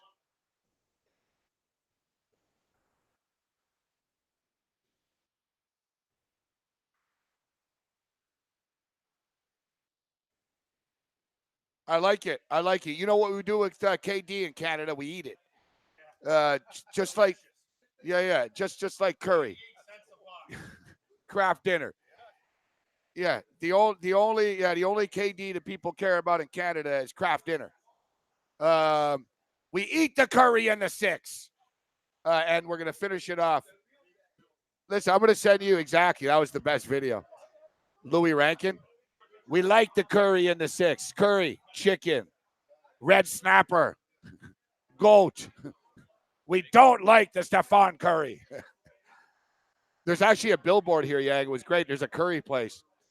And you could not find a place, Richard, that has found a way to rip off the Raptors, the NBA, and the brand without paying them. In this restaurant on King Street, it's a curry place. And Kawhi Leonard's name is Claw, his nickname. So they have a big sign outside, but it's like nicely done, like a poster with it's a picture of like 3 different people, Raptor fans, eating curry. And it says, crush that curry, #Claw. And it's basically crush the curry, and it said crush the curry in the 6. So like people in the 6 there's a lot of people who like curry here. So they've found a way to market this. So it's great stuff. But I'm gonna send you a video here, Yang. But we'll play the audio only, obviously. Yeah, we can only get the audio here, but it's the We the North updated. It'll get you fired up too.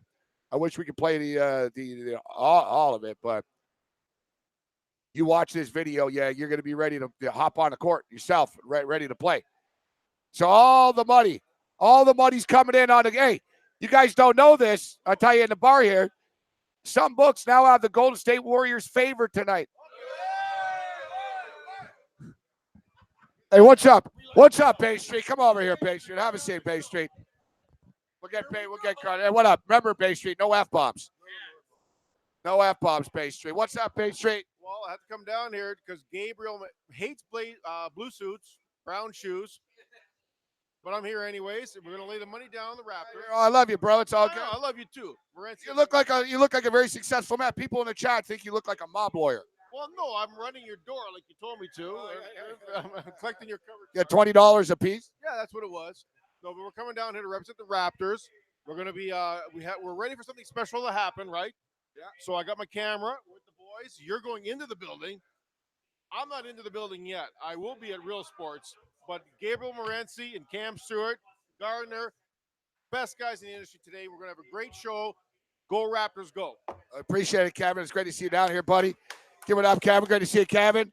We got our man, Shawno, Cam. It's great to the cross. We got people that came from the Waterloo area. We got regulars from Scarborough. Shawno's father's here, who's an old school viewer of ours on the Score Television Network in the old days as well. We got Richard Gardner in the house. A lot of people enjoying this just like the old days. You said it, Morency. I was just talking to Shawno's old man who told me he used to bust his ass home from work to watch us when we were on TV in the old days. We appreciate all you guys for coming out. supporting Just Show. As I said before, I work with a lot of people in the business, and I'd like to thank Richard Garner for all the things that he's done for me and Gabe, putting us together. We became great friends. Gabe's the hardest working broadcaster in show business, ladies and gentlemen. You know me. I work hard. I get frustrated doing the updates and stuff when the mic's not working, but I do like to throw it down at the casino now and then. Gabe will do a show on his deathbed. This guy loves it so much. He's the best in the business, Morency. I want to say for you, with all the shitty bad luck we've had at Bills games, going from like partying to the outhouse, hopefully tonight's the night that it actually changes. I appreciate that, Cam. It's been a pleasure. And, you know, people wonder this thing that me and Cam were somehow, I don't know, we were born. Like we came out of like a raptor egg or something like together years ago. But it was actually Richard Garner that put us together, Richard, over, I don't even know. It's about 12 years ago, I guess, or something like that. What year did that start? 2005, 6? 2006, I believe you were you were hires number 2 and 3, actually, because I remember this. Who was hire number 1? You? Well, after me, Gentili was. Oh, wow. Well, some mistakes were made. Morency was stolen from Montreal. Yes. Well, actually, yes. As the story goes, Stephen Rapp, your old buddy Steve Rapp. I thank him. I have to thank Stephen Rapp as well. He gave me the heads up. I had a meeting with him and Randall the Handle about Randall the Handle about doing some stuff for the network. He goes, "Have you ever heard of Gabriel Morency? He's in Montreal." I said, "I've never I don't get 990 whatever." He goes, "You literally can't have something called Hardcore Sports Radio without Gabriel Morency." I said, "Well, I know another guy I used to work with over at Sportsnet, Cam Stewart. Let's find a way to get them together."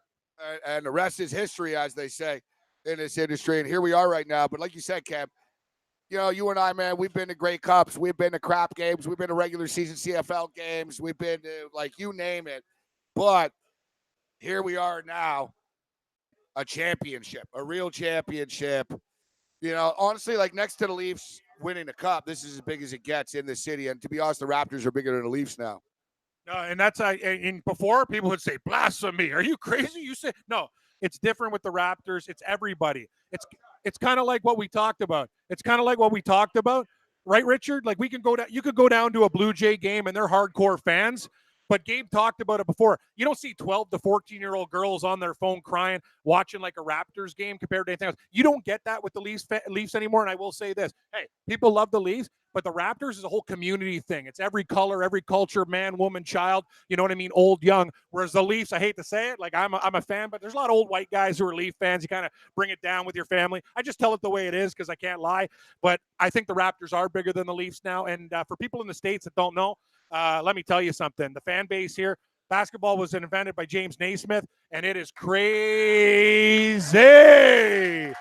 Nobody, I don't care. Like, I'm watching other teams' celebrations. Nothing compares to Jurassic Park. I even say it. Like, they're like, wow, what a party in St. Louis for the Blues. I'm like, that's like 1/50th of like the size of the Raptors party. It's like, and come on, people. Let's get real. And Yang, we sent you the audio here. You'll be able to hear it. Nobody does hype videos like the Raptors, social media, PR, just everything is first class. And Yang, do you have the Gmail audio I sent, the video? All right, let's play this. Let's do this. We the North, like I said, great video, but you'll get the sense of the audio.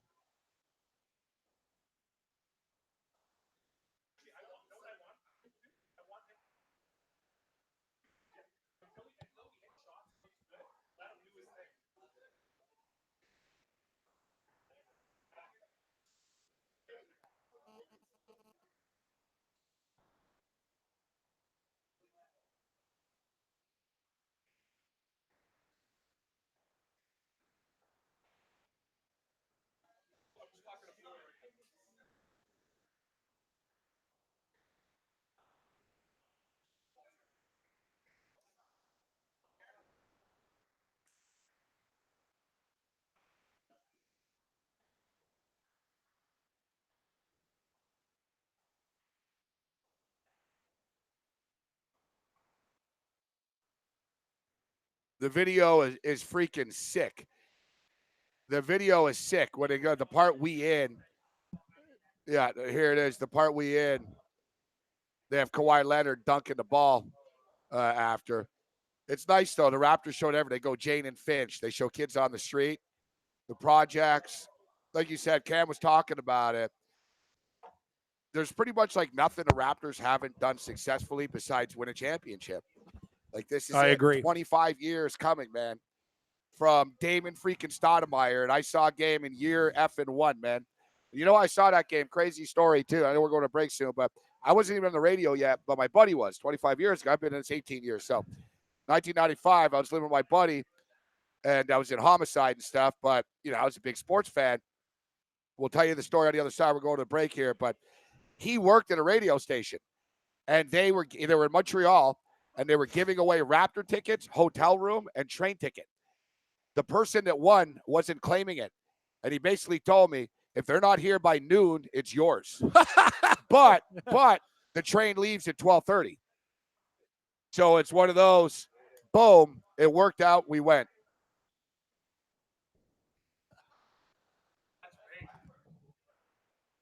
Yeah, I've been on the ice. But the crazy thing is, Richard, like, other than having like that party with, hey, Jeff, how you doing? Jeffrey. How best go fight burgers? Matt Kuchar's not bad enough to win our national championship. I had money on Mike Simpson and Brent Snedeker. I would have won a fortune. But I'm not worried about this, guys. When he's out, I don't worry about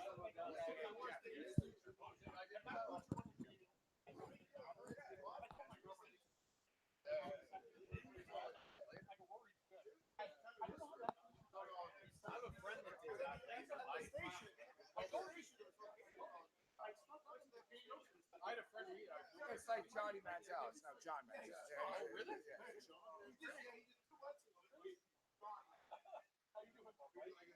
minute. Oh, I took Jeff. I bet BJ 9-1 a while.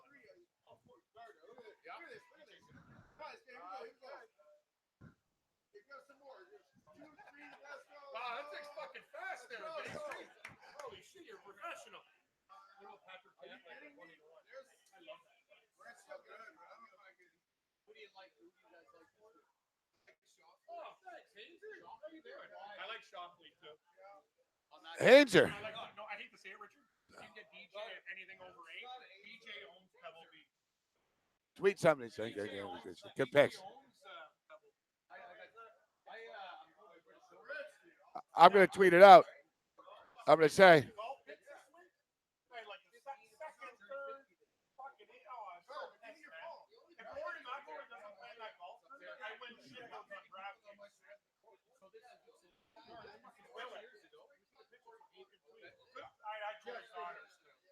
He let me down. He cost my DraftKings team a lot of money. 2 years ago. I had Willett, Snedeker, Simpson.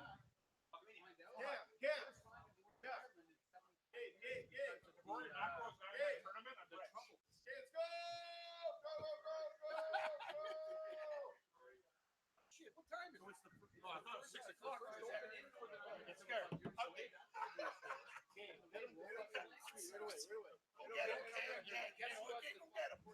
almost hit the bonus. 16-year-old.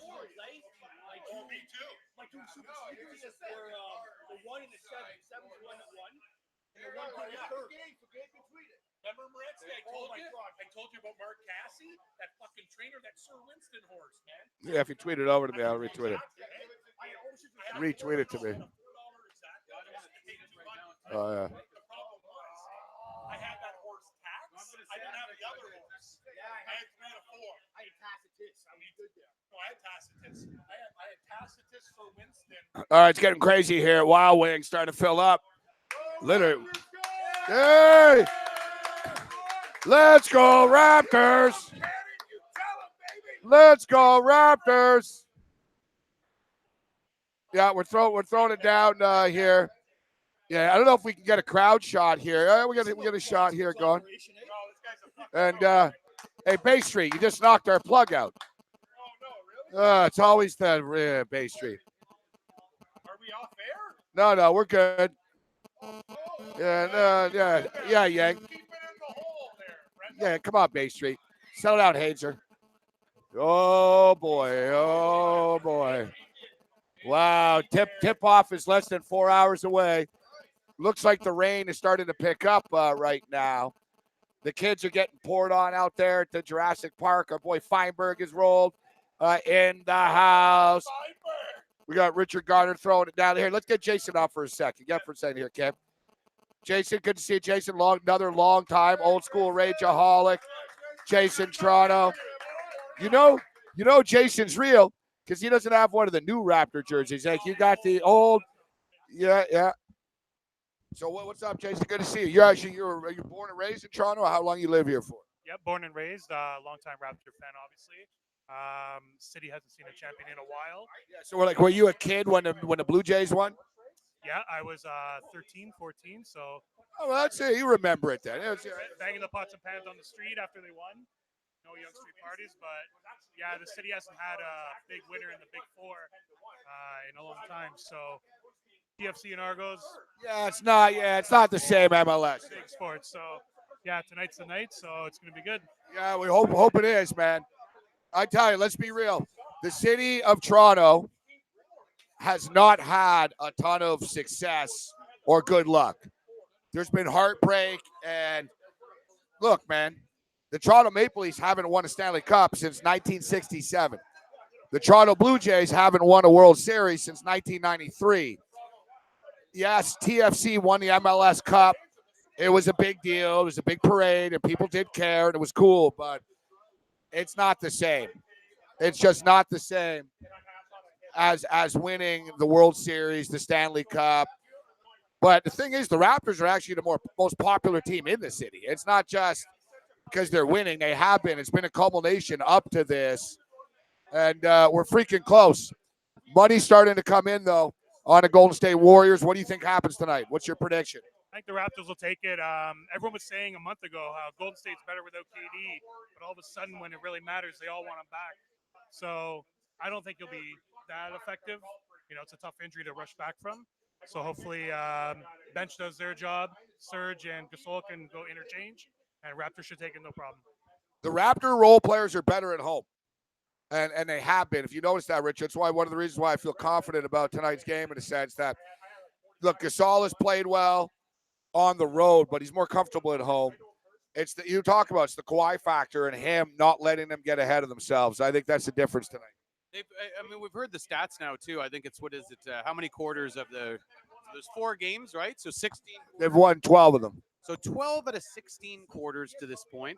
You can really take the 6 minutes of game 2 in the third quarter was the only real bad period of basketball this team has played in 4 games. Like you don't get that. You don't roll out of bed and get lucky. You're either the better team, you're either the team that's better coached, or you're more confident, or all 3 things. And you saw the Golden, you saw like Draymond, these guys were talking in the post after the last game, like you were getting the old, I don't know, man. Like you got to give them credit. Like it wasn't the old look, we lost that game, we didn't play. No, it was like they pretty much think they've done everything they can without Kevin Durant. They come out of that first half only up 4. They know they're in trouble. Kawhi, drops 2 3-pointers to start, and everything's over after that. It's the first time you've seen these guys who have been the bullies, essentially, outside of the LeBron show, and when they were down 3-1, they don't know how to handle it. They're not that tough. They're resilient guys. They're champs. I'm not going to pretend they're not, but they know when they're right now not the better team, and they know they're not the better team right now. And as I said, Durant coming back to me helps the Raptors. It gets them more focused, and it's 4.5 guys on the court on D. There's no way Kevin Durant's going to come into this and be effective. He's a liability on defense tonight. And I think Steve Kerr's desperate. I think he wants to see him on the bench more than he wants to see him on the court. I agree with everything you just stated. They were sort of starting to panic a little bit. Looney came back with the fractured collarbone.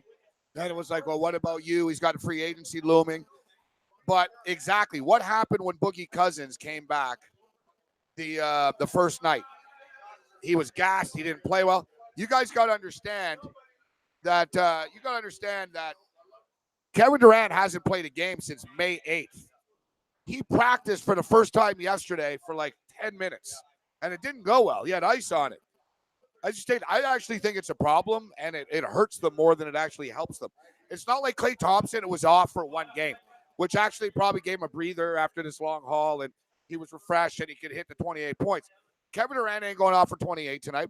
And another thing is, too, if you notice, the brilliant thing I love about Nick Nurse, which shows he's the sign of a great coach, is the adaptability from a game-by-game basis.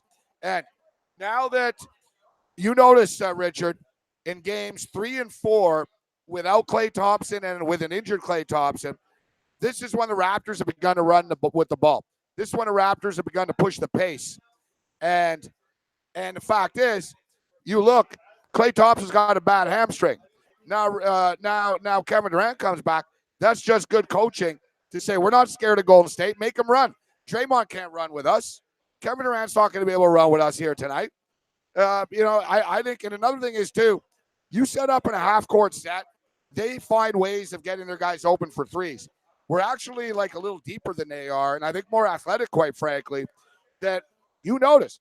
We push the pace and we play fast break basketball. We've beaten them by double-digit points on their home court. So don't slow down. You slow down, the Raptors start to play nervous. The Raptors play better when they play fast. Yeah, and if you look at the depth, right, we talked about it a little bit earlier. It happened to the Miami Heat. It happens in the salary cap league. At some point, you got 4 guys with 80% of your payroll, and the guys that you're rolling in, I'm not going to say they're bums, but they're not top-flight guys, obviously, depth-wise. So now you look at a guy like you would have said a depth guy was Sean Livingston, right? Remember how Sean Livingston was a real option for this team over the course of this run? I don't know if he's hurt. Doesn't look good. He certainly hasn't been dangerous. If you remember, Livingston's been a thorn in our side even back in his old New Jersey Net days, too. So he does. I mean, you would have said, okay, Livingston's a guy that could step up. Iguodala hit the big shot in game 2, but outside of that, Iguodala hasn't been a factor. Like nobody else other than Curry or Klay have been a factor in this series. And why is nobody talking about Draymond? Like I don't care how much triple doubles. I know what his game is. If you're seeing a team that's undermanned, Draymond's how many threes has Draymond hit in this series? I'd be surprised if he's hit 2. So I mean, if you're not going to get that out of Draymond Green, you're going to get more scoring. He's got to be 20 plus. He's been around double, triple double type numbers, but all around 10s and 12s. So Kevin Durant doesn't come in and score 30 in this game. Kevin Durant, if they get 15 out of Kevin Durant in 15 or 20 minutes, they'll be thrilled. Richard Garner with us. Jason, it's good to see you, bro. Enjoy the game. Thanks for coming out. We'll see you in a minute. We'll bring some more of the crew up. Let's get the Raging Redhead Cam Stewart's is enjoying a couple. What are you drinking over there? Got some Richards or some Molson? What do you got here? I'm just drinking Molson Canadian courtesy. Thank you, Hainzer. Jeff Feinberg shaking me down. We're going over U.S. Open picks this week, Gabe. It's funny. It's Raptor weekend. I heard you guys crying. All right, finish in 4th place. Hey, it's no golf talk here today. It's like if I went to Feinberg's Charger Super Bowl party and I'm talking about UFC, be like, hey, this is a Charger party. Hey, I will say one thing. Tony Ferguson helped us out on Saturday night. But you know what, Gabe? You were absolutely right when you were talking to Gamblu. You're like, that Brazilian guy is going to screw me. I was thinking. I told you they choke. He cost me a $300 parlay. Thanks for nothing. I'm never betting against Cejudo again. That guy's head's made of titanium. My girlfriend even said, she goes, you bet against this guy? Are you stupid? He's dodging Frisbees from his knees. His knees. Did you see his pre-fight ritual? The guy's on his knees, dodging like discs flying at his head. And she goes, you bet against this guy? You're an idiot. And you know what? My girlfriend was right. I said it too. I'm like, man, this guy, I'm like, he's an Olympic champion, guys. And like, and I was telling about Jason. I'm telling you, Brazil like UFC. Brazilians, since this post-steroid days, they're no good. They were all juiced up before. They're on steroids. Now they're not. They're chokers. They're chokers. Morency said it on the show. He goes, Gamblu, I don't know if I can trust this guy. He goes, don't worry about it. Everything's going to be okay. And I look at my parlay, and I even took that the Stewart guy from England, the dentist, because his last name is Stewart. He's black and from England, but I bet him because he's plus 155. I'm like, this guy's amazing. Every time I bet on Stewart, he wins. I always lose. Win, win, win. And then all I needed was that last match. Even my girlfriend says, I don't know. Cejudo, this guy's a killer. And I should have listened. I should have. Morency, good call by you, though. You can't trust the Brazilian in that situation. It just didn't work. Excellent point. Hey, yo, what's up, man? Introduce yourself to the Rageaholics. Say here, where are you from? You got another regular in the house. Hey, my name is Mike Stromey. I'm a big-time rageaholic from Kitchener, Ontario. All the way from Kitchener. You drove up from Kitchener today? I took public transportation. Nice. So you gonna watch a game here after? I think so. Yeah, it's the place to be here on the Wild Wings on Kent. Yeah, hopefully the Raptors win, and we'll come back and party with you guys here after the game. Oh man, it's honestly it's a thrill to be on with Gabe and Cam. Man, I've been listening to you guys since I was in high school. We appreciate that. Yeah, some kids come home and watch French Press of Bel Air reruns, but I'm watching Hardcore Sports Radio, baby. And now what? You're a degenerate gambler and alcoholic too, right? I'm sure. A little column A, a little column. Sometimes I feel bad. People come up to me. I started betting on sports because of you, Gabe. I'm thinking, oh God. I'm like thinking, yeah. But hey, it's great meeting you, bro. What's your prediction for tonight, man? I'm thinking Raptors 125. Warriors 1-0. If I say 109, it's gonna be on the trend, but They're always score 109. That's what. I say 114 for the Warriors there. Wow, 125, 114. Mike from K-Town says this game's going way over, Richard. Total's tough tonight, but I'll tell you a quick story. So I was in Ottawa for a wedding a couple weeks. Oh, fuck. I keep missing the breaks. Mike Blewett called me. He's like, I apologize, Mrs. Say, he called it anytime he wants. Nice guy. Good stuff there, Mike. I'll tell the story after there. I was in a hotel west in Ottawa for a wedding a couple weeks ago. Dave, I gotta be honest with you. I don't know if I'm gonna make it to the game, let alone the after party. They better win.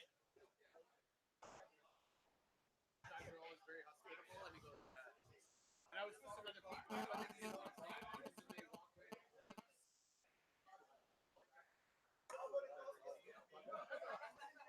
and I was like, you're forgetting, like it's 12 years ago, 10, 12 years ago. It's elementary school, and I don't gamble. 25 points, right?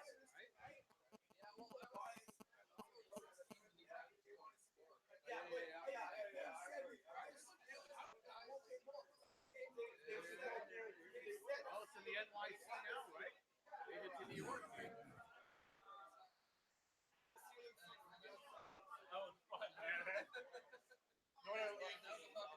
Hey, no, we'll get you on again before we're done. Thanks for coming out, bro. I texted gang at 4:47. Just got back to me. Yeah, that's our guys in this. Oh,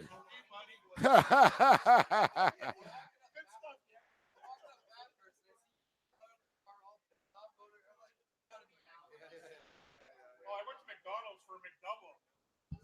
Want to hear how embarrassing it is? I had just bills. I found a bag in my, because I haven't opened that bag in a while. I had like $30 in goodies and orders in there. Oh, it was fucking great. I went to Freshco. I bought 4 bags of the $5.99 wings. You know those fucking wings? No flavor, no bullshit. They're amazing. Oh, I don't care. Those Active Fry's amazing, eh? Chef can't. Oh, buddy. I got a new thing in the Active Fry. I fucking hate it. I got these chicken. We went to 2.5. I'll tell you, Richard, the Active Fry's Oh, yeah, you get a free $100 bet, too, yeah. oil will change your life. They have a $100 free bet tonight. You see that? You got a bet before $100, yeah. I know. Do yourself a favor. It's amazing. Fucking, I bet the Blues last night. I bet the Blues last night too. I smashed them like an idiot. I love the Well, the problem was they got those penalties early and they lost 5-on-3. Yeah. All right, we rolling. We're kicking it here. Wild Wing. What up, Wild Wing? What up, Toronto? Let's go, Raptors. That's how we throw it down.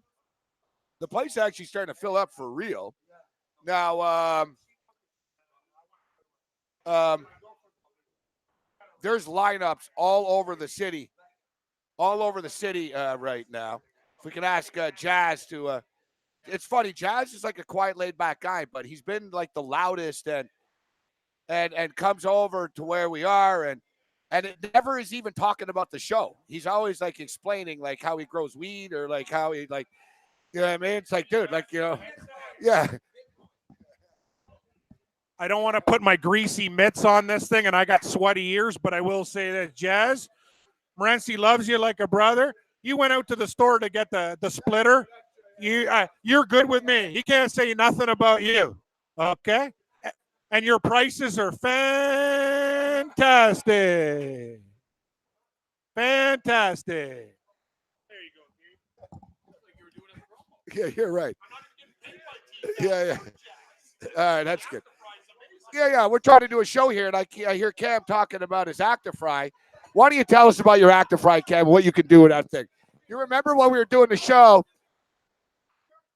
Remember when we were doing the show last week, 2 weeks ago? I know, I told you. And Cam actually said, best line ever from Cam on the on the radio. He goes, Gabe, I think there's a fire in my kitchen. And he goes, there's a fire in my kitchen. I'll be back in 30 seconds. Let me explain why. You guys, I got to tell you guys a story. One night I was cooking French fries, and it got real dangerous in the house. And I'll tell you, you got to be real careful with hot oil. I actually had like a straight up fire in my kitchen, and I almost had a heart attack and a panic attack. Morency, he knows the way I panic before shows when we don't have two microphones. But just before the flame, I'm not even joking, Richard. Like, it really rocked my world. I go, I can't throw water on this fire because I'm going to die. I grabbed flour and like covered my whole kitchen in it and just knocked the fire out.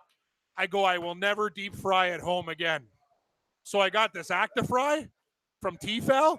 They're not even paying me. And let me tell you, Morency came over. We had butterfly shrimp that were so crispy. We had chicken wings that are tender. You could cook anything in this thing. Pork tenderloin. It's amazing. I'm just telling you, if you don't have a Tefal Actifry, you're a stooge. Get one if it's on sale and stop deep frying in your house. Back to you, Morency. I swear to God, that should be an ad, Richard. They're not paying me, but I got to tell you, that Tefal Actifry. This is right out of Krusty. Hey, Krusty, I thought you said those guys were creeps. Yeah, that's before I met him. And I tell you, the Canyon Arrow is the roomiest car I've ever been in. Even Bart said, wow, this is roomy. Actually, good point, Larry. Baking soda, not flour. I've had a few drinks. You don't throw water on a fire, you will die. And I'll tell you, I still got stains there. Like, if you guys ever has anyone you guys know have a house fire? It's scary stuff. Like, it is very scary. Those shrimp were pub style quality. I was amazed. Chef Chris. Come up here, Hayes.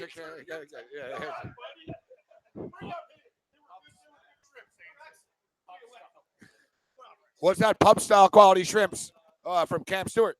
Definitely. We had 2.5. We should have a thing. Stewart's Shrimp Shack. Just open up your own shrimp restaurant. Stewart, yeah. It's like most family feed bag. Hey, I actually, in honor of Richard Gardner, I have a poll question for you guys right now. You're going to love it. Who is the best athlete out of San Diego State? Now I'm going to give you 3 choices. Well, Kawhi is one, obviously. Marshall Falk. And the third, Tony Gwynn. How's that for a list, eh? Okay, you think about that list because there's some answers there. Tony Gwynn, Marshall Falk, or Kawhi Leonard. And of course, my boy Kyle Turley's a San Diego State Aztec. And let's not forget, he was about as athletic an offensive lineman. Yes, but Tony Gwynn is one of the greatest hitters of all time. Marshall Falk is actually pretty much like, but the third best running back of all time. And now you have Kawhi. Kawhi's actually number 3 on this list still. Gabe, I'll give you the worst athlete from San Diego State. I know. He is the brother of, no, but he's not the worst. He just, Worst pro, Dan McGuire, quarterback, Seattle Seahawks, brother of Mark. Great college player. Hey, it's camera 2 Drew. Wow. Well, they're all coming out here tonight. Hey, Drew. Hello, guys. How's it going? Hey, what's up, Drew? Good to see you. Oh, yeah. Good to. I I can't say which company I'm working for. You guys No, sorry, nobody's watching or paying attention to us anyways. broadcasting the game tonight. So what you have like passes? They of course, right? Every employee gets a free. I'll be at the game. You're gonna be at the game too, right? Yeah. But I paid a lot of money to get in. I'll bring you down to the court. I like the sound of that. How you doing, Joe? Not bad, not bad, not bad. Excited about the Bills this season. No, they're not those Bills. Raptor tonight. Come on. I'm excited about the Bills. Hey, we start with the Raptors, and then the Bills win the Super Bowl. I'm worried the Warriors are going to win in 7 now that KD's back, okay? Yeah, but now I'm remembering. Aren't you a mush anyways? Tell me you like the Warriors tonight. I kind of like the Warriors tonight. I kind of do. I got a bad feeling. I'm nervous as hell. I'm not going to lie. I don't want to go to Oakland, man. I'm not nervous like in that way that I was more nervous for game 1. I haven't been nervous since game 1, but yes, we all know. Remember your interviews with Tim Donaghy, Gabe? What did he tell you? And I tell people this story all the time. Not a big conspiracy theorist when it comes to everybody's job in the Raptors, but what did he tell you? He said he made more money betting on games he wasn't reffing because he knew who the company men were. And he knew which refs knew what the league wanted. Didn't need a call from David Stern or Adam Silver to say, hey, make sure you get a guy in foul trouble early. The promotion the following year was good enough for them. So these guys tonight, there's guys here that are going to be reffing tonight. I wouldn't be surprised to see Kyle Lowry in foul trouble early. Kawhi has got to be aware of this. Nick Nurse has to talk to them because these refs, if they can get a big player with the Raptors in foul trouble early to affect the game, it'll happen. You know what? We have a little bit of something tonight with the referees. We have our favorite ref. Kane Fitzgerald is one of them. James Capers is one of them. No, good. Capers good. Fitzgerald. All right, so tell us the Malloy story. You're like, I got an Ed Malloy story. I don't want to sweat up the ears, Morency. You know me. I really work up a lather when I'm talking. That's why I should probably have 2 or 3 headsets in rotation. But I will say this. I used to work at Chula's Joe's Bar doing the NFL Sundays and also the horse racing. Ed Malloy came into the bar one day, and I remember he was really surly too. Never happy with the drinks, too small. Don't think he liked the tab. But I'll tell you something. Carlos, the owner of the bar, he doesn't take shit from anybody. Like, he doesn't take any guff. And I'll tell you, Ed Malloy was a real surly customer. And I'll tell you, a lot of the waitresses didn't like his attitude.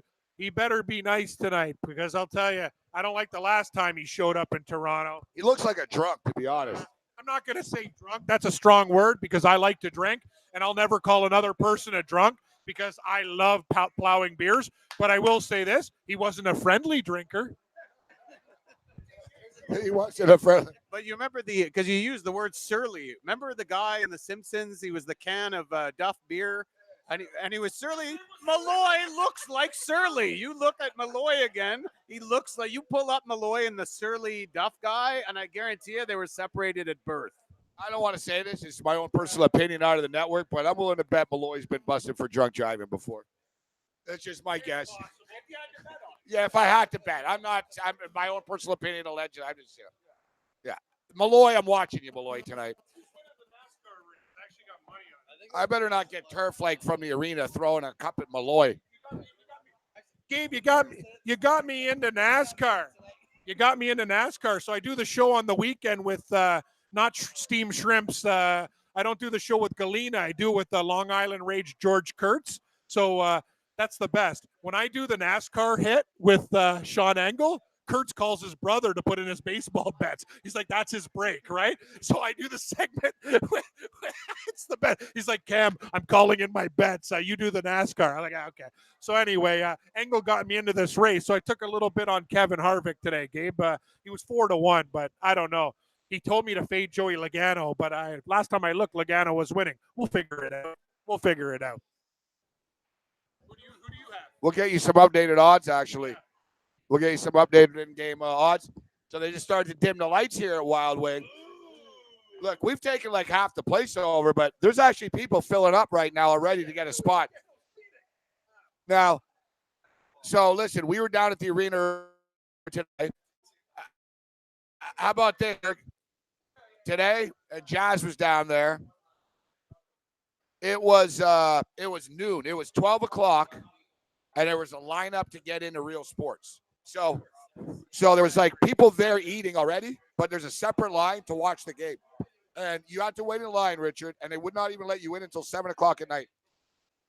People were going to wait outside of a bar in line for 9 hours to get into a bar to watch a game tonight. Me, I'll find another bar. Like, I'm not going to wait in line for 9 minutes. I love the Raptors. I'll pay, but I'm not. I can't do lines. I'm too old. It's Wild Wing here. This place is going to be sold out. Like, look at this. Dude, look at this. Look at guys. Look at the room here now. 550. Tip off. Well, it's in 3 hours. We're getting there, but as you can see. How you doing? You remember us?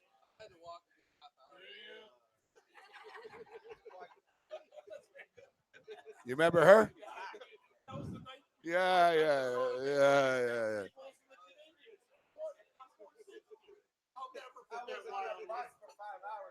As you can see, starting to fill up here. It's actually, look, we have the old crew in the house. The old fantasy crew.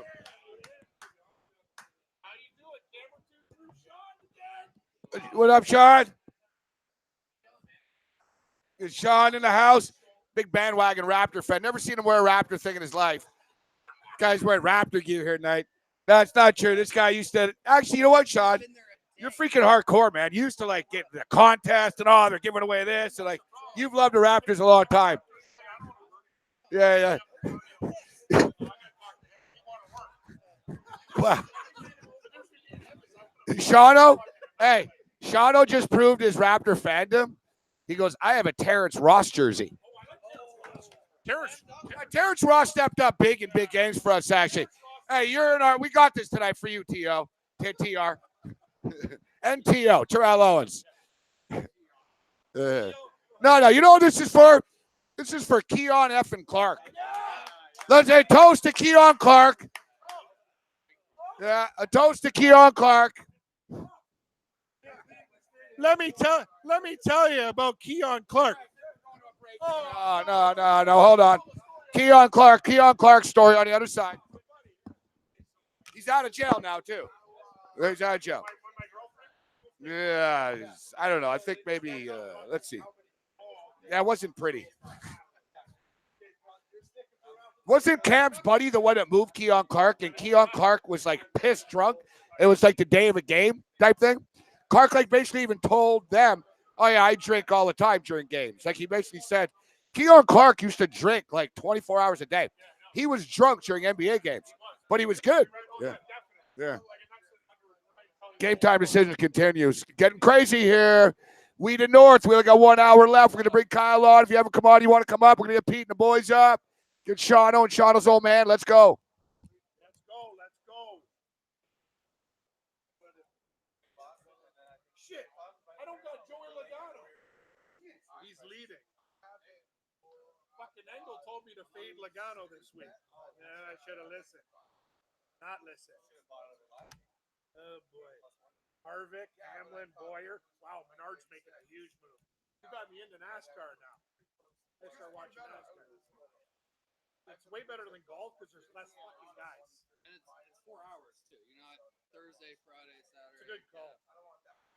So one thing about golf's great for DFS and shit because it's every day, but it drives you crazy when you have your invested and your guy just shits the bed on Sunday and he was leading for 3 rounds.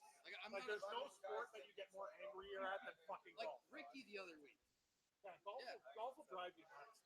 I remember I had last year's Masters. I had one of those farmers that I did too much on the DFS. I ended up pulling like $5. Oh shit! I got an update to do pretty soon. Yeah. Do the 2 minutes in the update here, I guess. Okay. I can't hear anymore. You can't hear yourself, but you'll hear them when we're back. Yeah, I can hear him a bit. Gabe, your thing fell off too. The Oh, is it better when in a crowd without it? Yeah.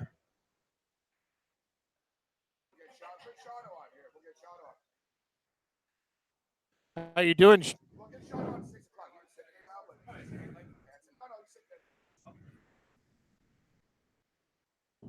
I'll tell you a story about Keon Clark. Yeah, Lisa said she just talked to Sean O'Shea from Global News, and the average ticket's going for 2,300. That's average in the building.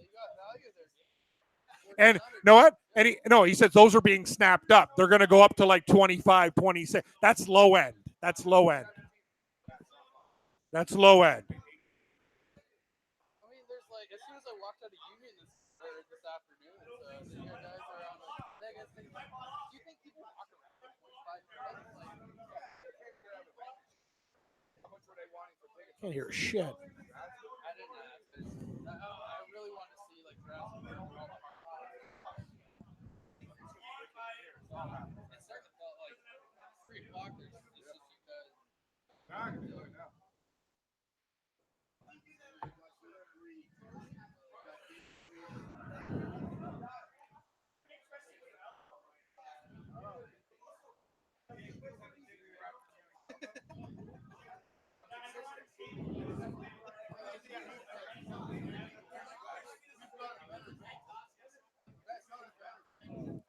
Back to Kawhi action, everybody.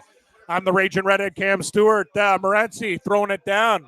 Shano with his Oakley jersey. Looking good, looking strong. Let me tell you guys, I'll tell you a story, and we'll get to everybody after my update at 6 o'clock. Everyone can grab the mic and have a good time. My buddy, his name's Brett, but we call him Fancy.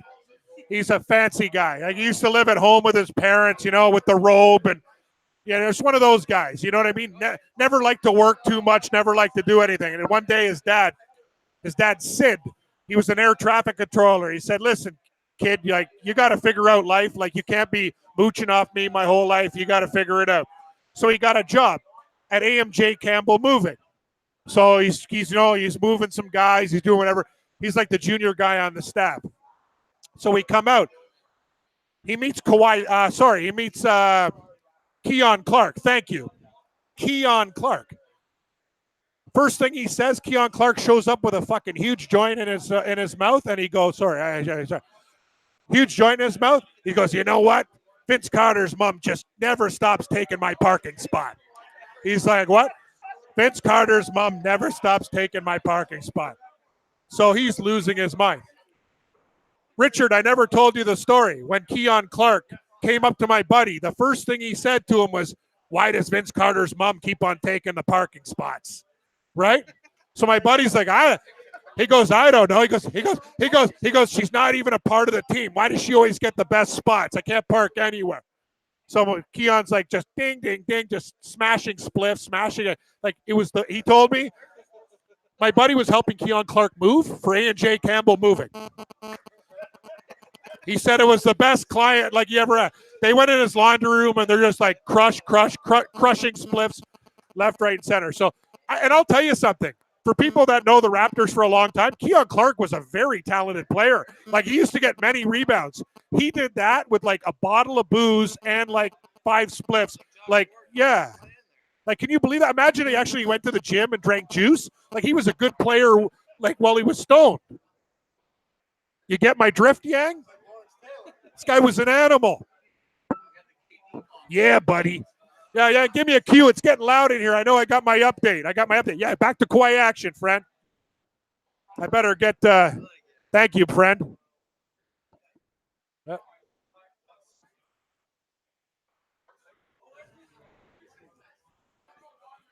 What's the live line? Is it still 1? Love you, Richard. Love you, buddy. Take it easy, Rich. We the North, Yang. We the North. See, Yang, you should be here, buddy. We miss you, man. We miss you. We wish you were here because you represent, Yang, the Warriors. It's all about the Raptors tonight, ladies and gentlemen. Yes, Yang. Warriors, Kevin Durant, game time decision. We know he's playing. We're not stupid here. All signs point to go. Question is, how many minutes, how effective? That's going to happen. KD himself says he will play. He went through the full shoot-around today. Warriors coach Steve Kerr says he looks good. But let's remember, guys, he hasn't played since Game 5 of the Houston Rockets series in the Western Conference semis. That's way back on May 8th. Prior to the calf injury, 2 times finals MVP.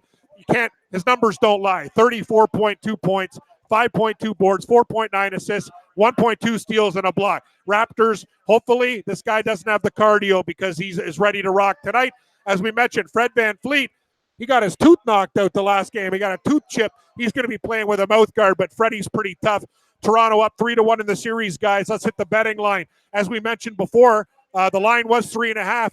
Gabe's telling me now, even on all the books, Raptors -1. Wow, no, goal. Oh, yes, Raptors -1 still. Raptors -1. Very interesting, but the money line's a little bit different. What do we got? 15 cents on the Warriors at +1. I have no idea what's happening here, but weird line movement. It looks like this one's going to be a close one tonight. So 215, I think 215 is your total in this basketball game. First quarter action, we got Toronto -0.5 point, -115 on the money line. And we got 55 as the total. We got the first half line. Raptors, money line, -120. Spread, -0.5 point. Total, 109. Yeah, well, 215.5 now. So the line has gone up to 215.5. Series price, Raptors 450, Warriors +350. So, guys, also this, Tony Parker, interesting day today. He called it a career. Tony Parker was amazing. 4-time NBA champ, 6-time All-Star with the San Antonio Spurs, retiring after a solid 18-year career. The guy was the number 28 pick in 2001. Very impressive as well. Spending his first 17 years with the Spurs, averaging close to 19 points, 6.3 assists, and 3 boards. New Orleans Pelicans, hey, they've providing potential. Anthony Davis suitors a framework for possible trades, including multi-team and player scenarios. As of now, LA franchises and New York franchises all in. Lakers, Clippers, Knicks, Nets, all inquiring about Davis. This according to ESPN. Game 7 of the Stanley Cup final. I'm very sad, Shauno. Hey, you're a Boston guy. You don't mess with the Bruins. St. Louis, the paper. You shouldn't have put out that story saying we won the cup. It inspired the Bruins. Now they're pissed. They're -165 in the final. Total 5.5 Wednesday night. So I got Blues futures. I got to think about what I'm doing here. Baseball board. 2 games at 7:05. Subway Series. Mets and Yankees. Yankees 200 favorites. 9.5 Vargas and Tanaka. Arizona and Philly. Phillies -140. 9.5 Clark and Eichhoff. We got 3 games at 7:10. Wow, it's getting loud in here. Whoa! That one's for you, Hainzer. Whoa! Oakland at Tampa Bay. Rays -240. Mr. Anderson versus Morton. We got Texas and Boston. Red Sox 278. Minor and Sale. St. Louis -140 favorites at Miami. 8.5. Waka, waka, waka, waka, waka, waka, waka. We got Waka. Friend of Pac-Man versus Alcantara, 720. Pittsburgh and Atlanta. Braves -165. Musgrove versus the gas can we call Gossman, 10. 810. Washington 150 at Chicago White Sox in this game. 840 Cubs in Colorado. Rockies -145. 11 is your over-under. Darvish versus Marquez. And at 10:07, the LA Dodgers are laying 80 cents at the Angels. And I'll tell you guys one thing. Shinzen Ryu is the favorite to win the National League Cy Young right now at -125. He's on fire, pitching against Channing for the Angels. 8.5 is your total. NASCAR race postponed. It's back today. Joey Logano with the pole at the Firekeeper Casino 400. How we doing right now? Every TV is on the basketball pregame now. So as I looked last time, Joey Logano, your current leader. Women's World Cup of Soccer, Canada over Cameroon, 1-0 the final. Argentina, Japan, scoreless. Who had the under? Not this guy. College Baseball World Series. Hey, Jeff, what school did Jason Duffner go to?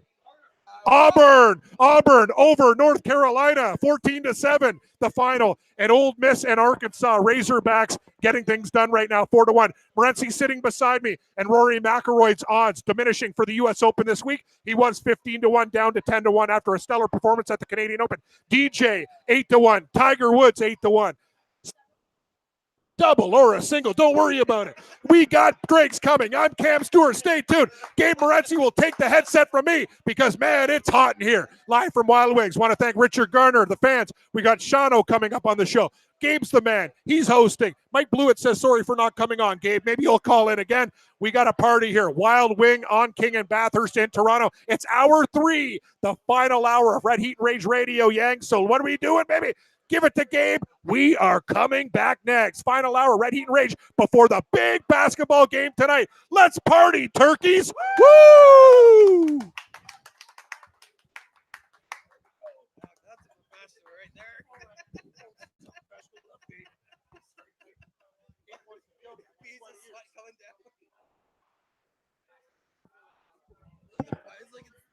All right, let's roll. We're in a level 3. We can't hang out Level here 3. all night. We're gonna get you guys up one by one on the way out here.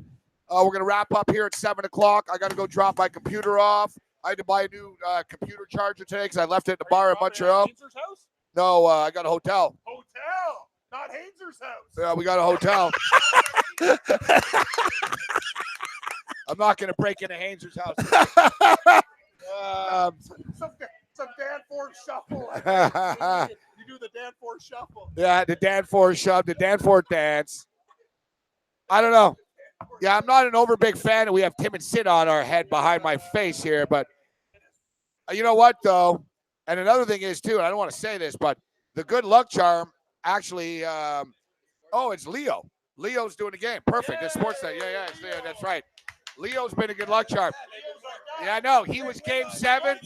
They win on Sportsnet. Leo. Hey, Leo's so lucky a light almost killed him, but it didn't. No, they win on Sportsnet and lose on TSN. Yeah, we got to do what we got to do here tonight. Biggest sporting event I've ever attended. Listen, I was in the building when the thank you very much. I was in the building when the Montreal Canadiens won the Stanley Cup. Me and Cam were in the building for Oklahoma, Florida National Championship. You know, I've been to Super Bowls. We've been to big games before, but for like personal, I've got a horse in the race now. Like, this is it. This is freaking it. It's been 25 years, man. I've been through a lot with this basketball team. Listen, even if we don't win tonight, we can still win the finals. But, I mean, I'm at the damn game. Let's get it done tonight. This is it. This is our night, guys. I like it. I feel good, though, Kev. You feeling all right about the game? I'm going to be honest, Morency, as a friend of yours, I just want something good to happen. You know, Jeff Feinberg, guy conceives a child. He's got money. His dad's got a beautiful candle factory. Things are good for him. Hainzer, he has really cheap rent and lives a strong life due to cheap bills and a beautiful situation. You're working 24 hours a day and just trying to get a team to win. And me, I'm sweating like a bitch and I'm broke. So you know what? One for the good guys tonight. One for the good guys. Let's go, Raptors! Let's go, Raptors! Let's go, Raptors! Let's go, Raptors! Let's go, Raptors!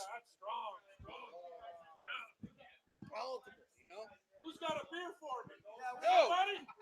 Hey, we need a beer for the Sheik. The Sheik wants a drink. Before I get into other stuff. We the North. Let's roll. Let's get this. Let's go, Raptors!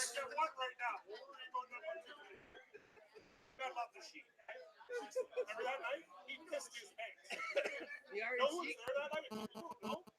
Actually, people don't remember that. After it's just like Jamal McClure was like hanging out with the. Remember? We were hanging out with the Sheik. Nice guy. Jamal McClure is really. What? Oh yeah, no. Back that night we were fucking hanging with the Sheik when he pissed his pants. Remember that night, dude? You don't remember? Remember when we were parking with the Sheik? We were hanging out. Jamal McClure was there. Yeah. Remember he's in the back, you guys. Yeah. I hope they'll win. I think they'll win. They've been so good. They've been so good. You look like you're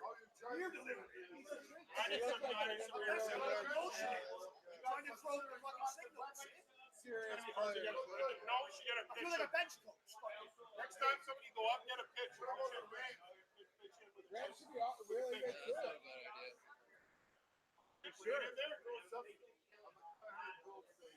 I think the Bills are. Hey, where are you watching the game? I like the Bills. I like the Things Bills. go whatever.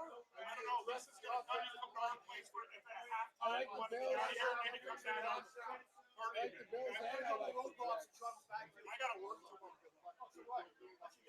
Actually, hey, Morency, if the Raptors win, you want to take tomorrow off? He likes to work. Hey, Gabe's not going to take a day off.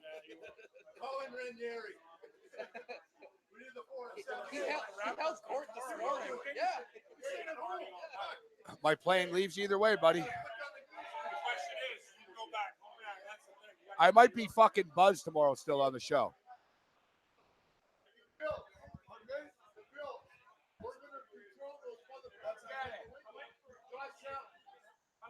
Let's get the Raptors first, and then we'll get the Bills. He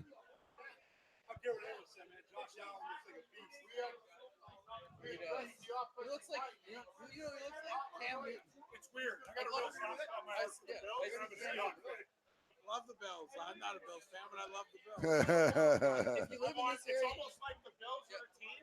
When people cut up the Bills, I get angry. I just don't know, because as a sports fan, it sucks when your team sucks all the time. You know what I mean? I'll never forget when the Seahawks won that first Super Bowl. It came out of nowhere, too. The Denver Super Bowl, everybody loved Denver that day. And Seattle killed them.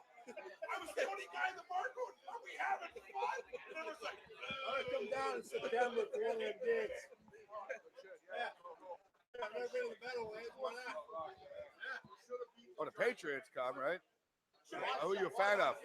Oh, you are good, yeah. Oh, good. All right, we're back. We're rocking.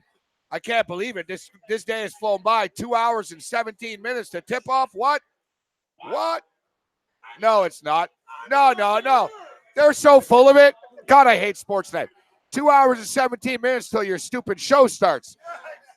Yeah, it's like, yeah. Tell the truth. Fake. Tell the truth. Yeah, because the game starts at like 9:05 or something. It's 6:12 right now, so we're a little less than 3 hours from tip-off. Oh, boy. Oh, Nelly. I'm starting to get effing nervous. I can't lie to you, man. I'm nervous as hell. Right after the show, I got to get out of here. I got to get down to the arena and stuff. You know, you pay $1,500 to go to a game like this. You want to take it all in. You know what I mean?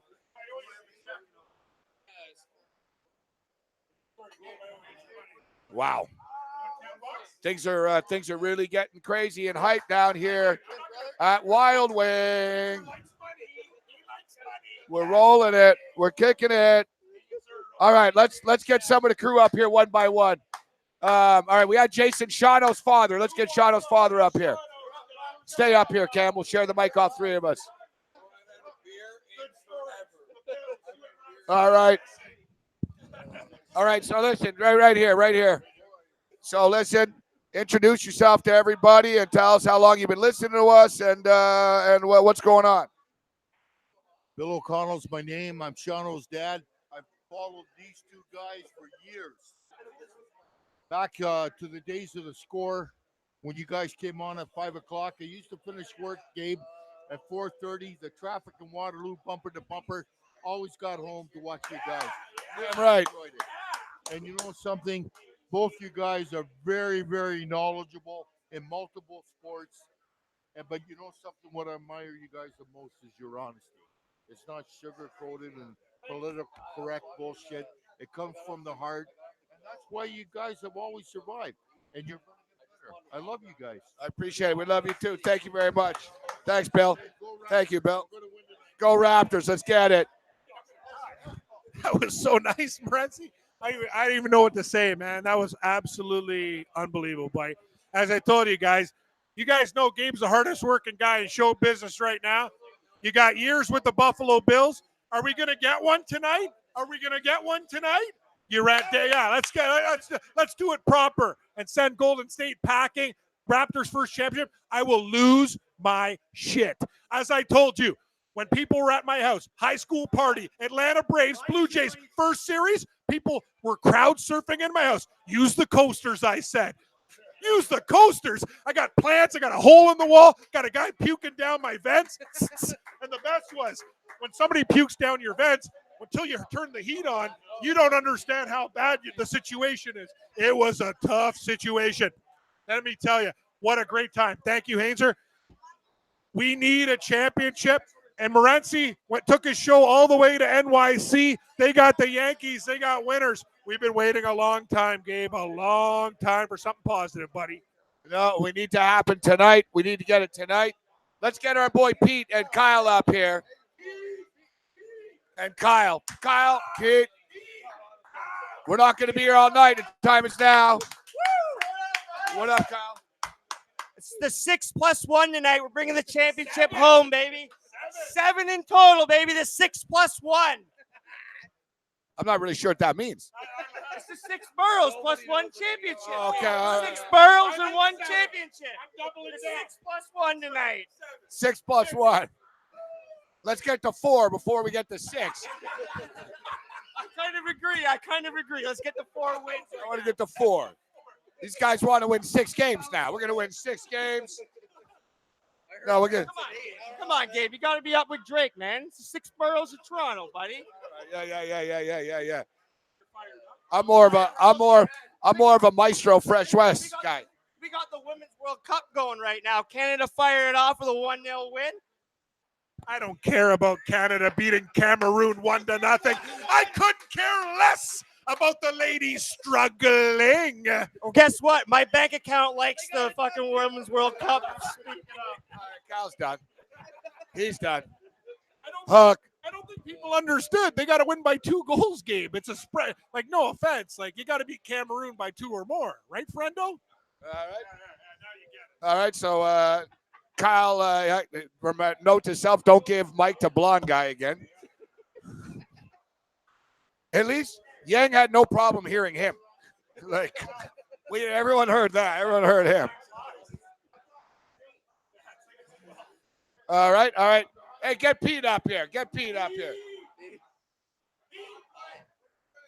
All right, we got Pete. Listen, Pete, if you're going to bring stories, you're going to get on the mic and tell us how you bring stories. So, yeah, we got our boy Pete, who Pete sent us the most tweets, but now, wait, you're camera shy, Pete. No one's watching. No one's watching. We have a lot of people actually watching. We do have a lot of people listening. All right, we got our first camp. We've had our first F-bomb. Now we've got, you know what? I hope the Raptors have more balls than you do tonight. Sorry, Larry and Wawa. I didn't say anything racist. I just said, listen, the Canadian women needed to beat Cameroon by 2, not just by 1. Larry, 2, Larry. Struggling. Love Joe Namath. I don't care about the Jets struggling. I just want to kiss you. Excellent. Susie Colbert was scared. The question is, is Susie Colbert hot? She knows about football. It's interesting. That's a great question. I shouldn't tell this story on the air, but I'm gonna. When I worked at Sportsnet a long time ago, clipping games with Craig Simpson, he used to work at ESPN when they had the hockey rights. And I said, I was just, he bought me a coffee and a donut and a sub. And I said, who at ESPN was the nicest and who was the biggest prick? And it was shocking. He goes, you know who's a real mean person? Susie Colbert. I'm like, what? He goes, Susie Colbert never treated me with respect. She was horrible to work with. I'm like, wow. I probably shouldn't say that, Gabe, but this one's on me, not you. Yeah, she got a big neck. She got like a giraffe type neck. Yeah. Kind of like, you're right, like a zoo neck, like lurking and peeking. Yeah, I'm not down with it. You're right. Absolutely correct. Anyway, he said she was a mean person. I don't get it. All right, so yeah, Liberty Finder asked, what's our best bet's going to be? Well, hey, Cam, not even you tonight, are you? You have any baseball bets tonight? I haven't bet the baseball board, but I was thinking about putting a couple things together. But I got to be honest with you, Rancy, I need this. I actually had a perfect Sunday. I actually me and Kurtz had really good picks, but you're right. I have a sickness. I can't stop betting stupid baseball games. I gotta prevent myself from doing it tonight. It's a bad card. Our boy Kyle in Atlanta tunes in, said someone's got to get my guy Cam an appetizer sampler. Potato skins, some cheese sticks, and some wings. That's why I love you, Kyle. When I see you, we'll go to the Golden Corral. I've always been looking for a dance partner. I don't care if it's a high school cafeteria I'm in. And you guys are right. Like, I can't keep on drinking and not having any food. This is not going to go well. So are we going to spring for a platter, you turkeys, or what? Hey, I'm going to the game in like 40 minutes here. Street meat. No, I'm gonna have a slice of pizza at the arena. I didn't read pizza sober. No, the pizza in the arena doesn't actually suck. Jay, it's true. It's crispy. It's good. There's something. Yeah, it's good. The Morency brings up a really good point because I used to work in the pizza game. You guys remember? I used to work at Little Caesars Pizza when it was a premium pie. It's not the same pizza. It's a better pizza. That's what I'm saying, Jeff. I used to work at Little Caesars. We used to do it. We used to do it with fresh ingredients and cornmeal. Like it used to be a $14 pie. None of this. We'll stuff your crust for $5.99. Our ingredients were fresh. Trust me. Crazy bread. I made it all. Gabe's right. The pizza at the game is so much better. The stuff you get out in the suburbs or on that's garbage. But they do have fantastic dips. Excellent side dip. I'm telling you, and Jeff, you know pizza too. You know food. There's something about the pizza inside the arena. It's very good. It's good. It's good. Good cheese. It's crispy. Yeah, I think. Roz and Mocha. Boo! Boo! Looks like they're giving away little rain ponchos.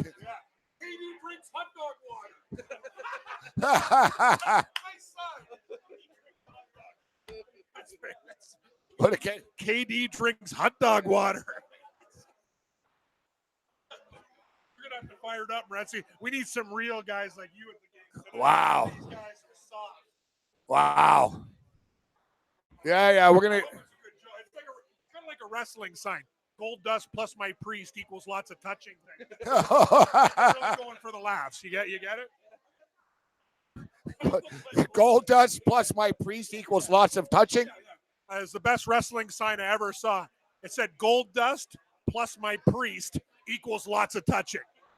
What a sign. What? They usually, you said WWE makes the signs. That was a homemade sign. Obviously. I look like Mocha. I look sweaty, overweight redhead. I look like Mocha.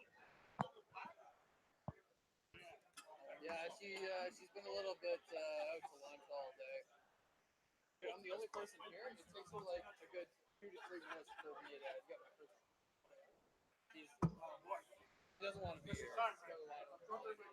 No, this is like when I first got here. Though. Like, it's kind of ignored me.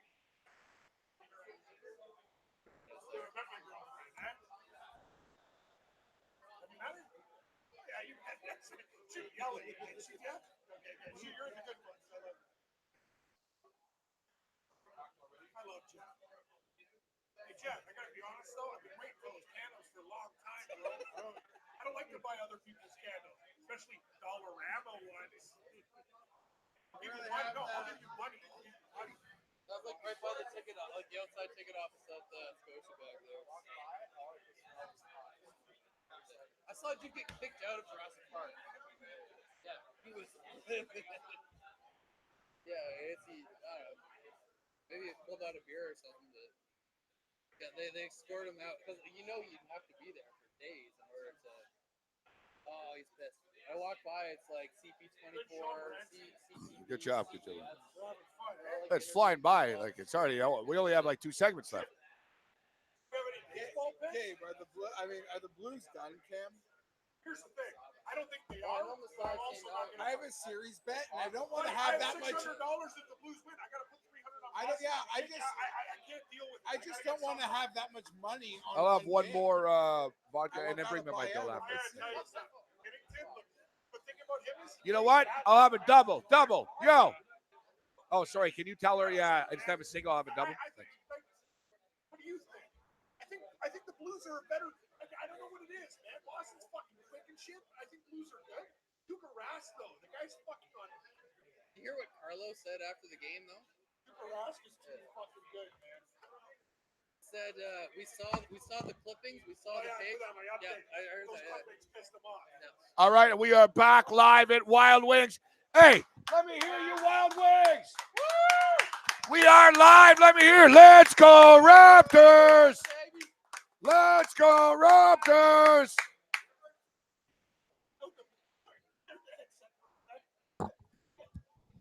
The best thing about tonight is these people are looking around at me and Gabe going, this seems like a fake radio show. It's a real radio show, people. Like, sorry, we're doing like, they're like, no, you see the faces? It's like, where are the cameras? Where's the crew? Well, you know what? We do it on the computer. We're our own IT department. Betsy, when you did that, I was looking at people. They're thinking we're crazy. Anyway, you don't know what you're missing. Screw them. Yeah, I agree. Screw you. All right, so yeah, we're throwing it down here. Let's recheck in. All right, Cam. Let's do some gambling. Put a check right in now. No, it's open. Where are you going? You can sit there. Yeah. Who's RJ Stacy? He's calling you.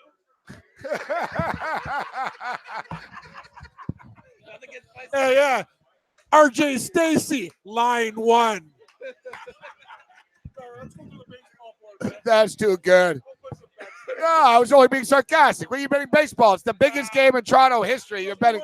We'll do it all, Gabe. Hey, we're here to satisfy all listeners. Are you guys betting baseball tonight, Pete? I didn't even look. Wow. I've been on tilt. Only Raptors. Yep. Even Pete and the gang are saying I'm an idiot if I bet baseball tonight, Gabe. Nice jersey. Nice jersey. I love He's on line 1. Cam. Cam actually is the man and sees the phone guy's name. Hey, RJ Stacy's calling. Stacy. Line 1. Hey, RJ Stacy called. You better be betting on the Raptors, buddy.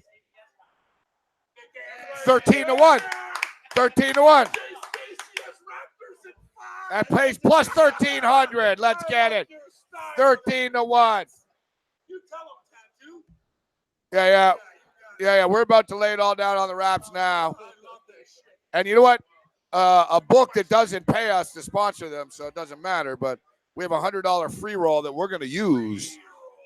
Oh, Cam's logging into it. Oh, we won't even say what it's called, but Street book. I got too many things tied up at Mr. Green with the Blues and Raptors. Got to go to the street book. Oh. Hey, street book, I got a story for you, man. You're so lucky. I have Webb Simpson second, Brent Snedeker third. One of these weeks, I'm going to take you for $5,000 when my golfers win, man. You're so lucky. You're dead. Like I was like, oh, Cam, you won a couple hundred. Yeah, a couple hundred. Should have been $4,000 or $5,000. Like, these turkeys don't know how close I am to burying them. Anyway, Morency, that's a story for another day. I can't believe I had a stupid Blues. All right, I got 219 in this account. We have a $100 free roll. We ain't playing around. This is the way to do it. This is the way you do it. Look, we're not getting the +1. People are saying it's +1. It's not. It's minus 110. So $219. 34 cents. $219.34. Right here. Thank you very much. You rock. Great job tonight. I'll probably get one more on the way out, but Jaguars to miss playoffs. Okay? If I get one more, I'll get one more. Plus 325. It's not a mistake. Jaguars to make playoffs. 150 gets you 488. Is that a mistake? The Jaguars aren't going to make the playoffs, are they? No, he's struggling. I couldn't care less about your keypad struggling. Give her a good percentile. I had Nick Foles for MVP. Are you kidding me? That team sucks. Next. You know what? I actually like your style. I'm betting about. Hey, this is a Raptors radio show, but I'll tell you this, Raptor fan. The Cleveland Browns are getting way too much respect. Way too much respect. Aren't the Cleveland Browns getting way too much respect? This is a Raptor radio show. Hey, we're veering off here. Cam wants to start betting football futures right now. Hey, I'm down. But I got to put my money in here. $219.34. Cam, what did I say? March, put the foot down. Put it down, Cam. I'm putting your foot down. Hey, Yang, I got one for you. Qualified, yeah. Do you like an extra 100 with your bets? Qualified. There you go, Brad. New homicide. And you know what? Our master arrived today. It's destiny. The new homicide record master was finished today. All in. The Raptors are going to win the title today. It's Oh, synergy. you What's said the date? June Syner. 10th. Did you say synergy? Yeah. Great word. Love synergies. It's synergy. Hey, buddy, what's your buddy's name again? RJ Stacy. Yeah, I'm going to tell you about a story about RJ Stacy. He's got the Raptors in 5. Plus 1,300. Did he get it at 13 to That's 1? what it was before the series. I picked it too. Hey, Raptors. What's that? Did he? RJ was an intern? I don't know which kid was he. I don't remember. Who, this guy or No. RJ Stacy? Oh, amazing. I wanted to Let me see. I guess he wanna was see an if he got it intern. at 13. Ask RJ Stacy, what did you get the Raptors at? Oh, yeah. I remember that guy that played You should've basketball. Yeah. hired him, man. The guy's amazing. RJ Stacy. Stacy, you're making bets at the Raptors. I don't care. Wow, this guy knows stuff. He actually looks like a. Francie, he kind of looks like a stone, like party animal, but he knows stuff type of guy. What a weird shot. Yeah, he's wearing a clown suit. Hey, is your buddy in yoga? Is he like, what's he do on the side? Like clowns? He's got like silk pajamas and shit? I don't get it. All I know is that's a great bet, though. I'll hire him just for the Raptors in 5. Great pick. All right. I like the Raptors in 5 too, but I had to buy the ticket. I get so much money.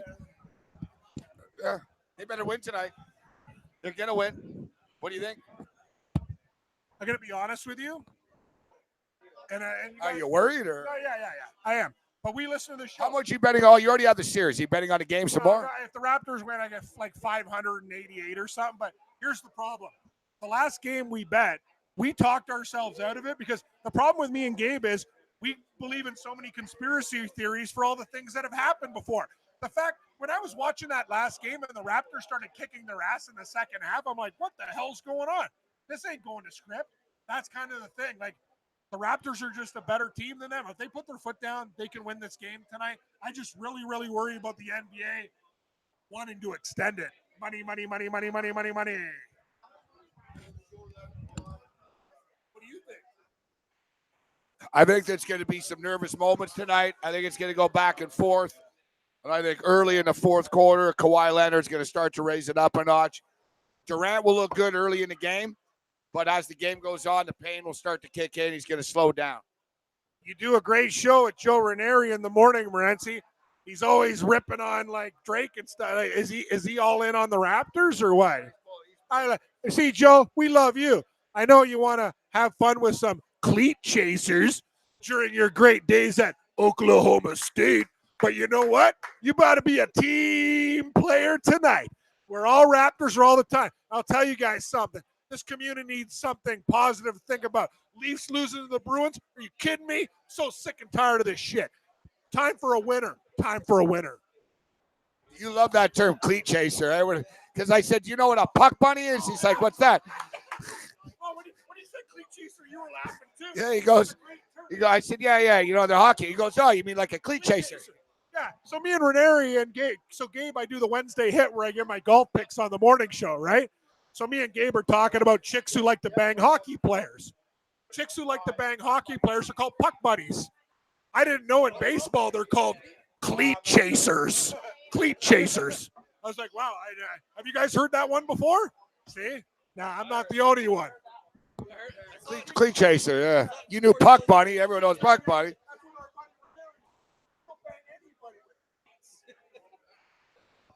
Got to start wearing cleats walking around the streets.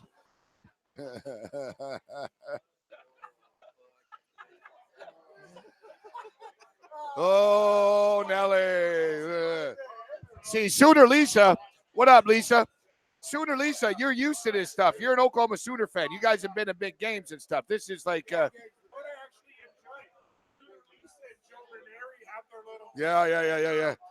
Will they? Cowboy and Sooner fan don't get along. You'd be surprised. It's kind of like soap operas when you think, wow, that guy really hates them. They secretly have a crush on each other. Next thing you know, they're getting together. I'm not saying that's going to happen, Gabe. I'm just saying.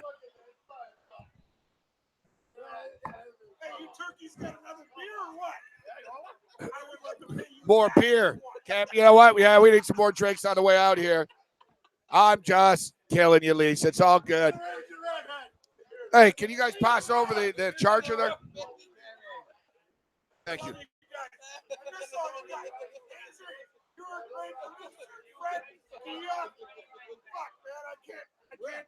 I can't even call you anymore for golf picks when I want to see we're on the same page. You're out taking your kid for a bath or you're doing. But I miss you, man. I miss you. I miss you. I miss you. Let me tell you, and I'll tell you guys something. inviting us to his estate. Oh yeah, that's another thing. Here's another. No, Gabe, I got another great point.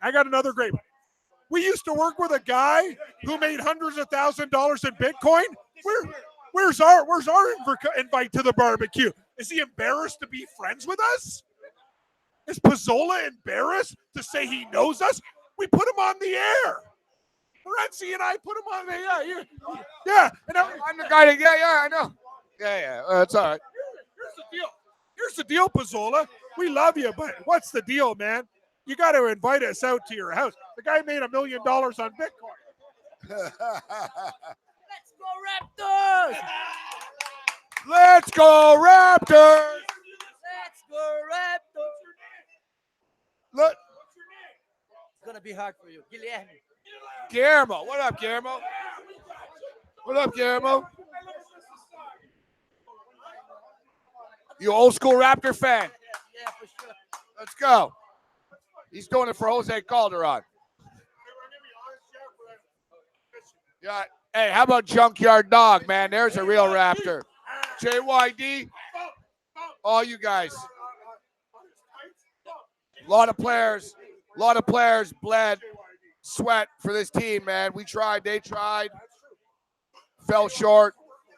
JV and DeMar, everyone's part of this, man. We're a collective. We're like the Borg. It's a collective. Resistance is futile. Raptors win.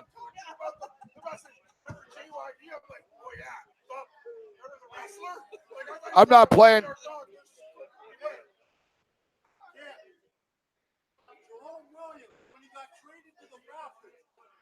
From Detroit in a fucking snowstorm just to suit up for another tape.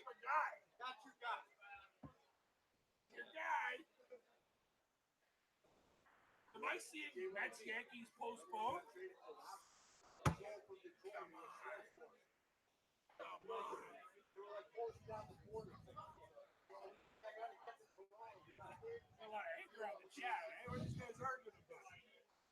An NBA game versus the Mets fucking Yankees game? Are you kidding me?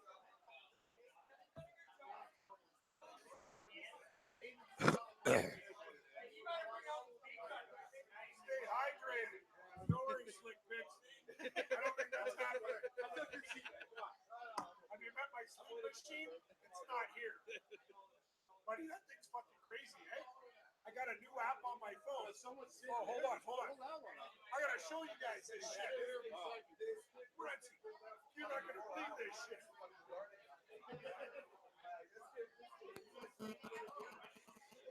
I have an app on my phone that tells you how you slept the night before. It measures stuff. It's an app that runs into it. I'll show you. You're not gonna believe this shit. It's called Sleep Stuff. Watch this. When it's in yellow, it's bad. When it's blue, it's good. It tells me my mask is normal, no leaks, 1.5. So AHI means how many times on average per hour do I flip out when I'm sleeping? 1.5. That's good. All right, guys. We're down to our final segment, boys. This is it. This is it. The countdown is on, and we're going to be heading over to the arena. We'll take some pictures. We'll get them out on Twitter for you guys. Normally, I'm Johnny Cool, and I roll into the game, like 5 minutes before and stuff like that. But when you pay $1,500 for a ticket, yeah. Here's the way I look at $1,500 ticket. Hi, Mr. Morency. You bought a $1,500 ticket. Here's Ashley. She'll be your escort tonight. You go to the game. You're drinking vodka cranberry. Do you want to see me after the game? Yes. Maybe we can add on another couple $100. But I'm thinking For $1,500, you deserve more. All in.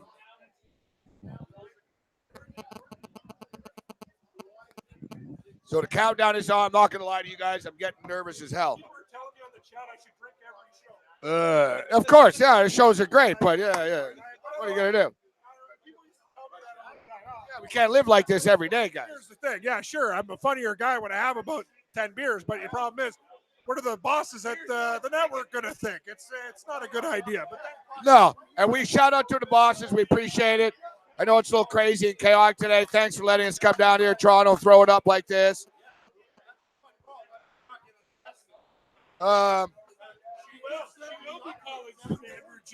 Hey, Andrew G, she will be calling soon.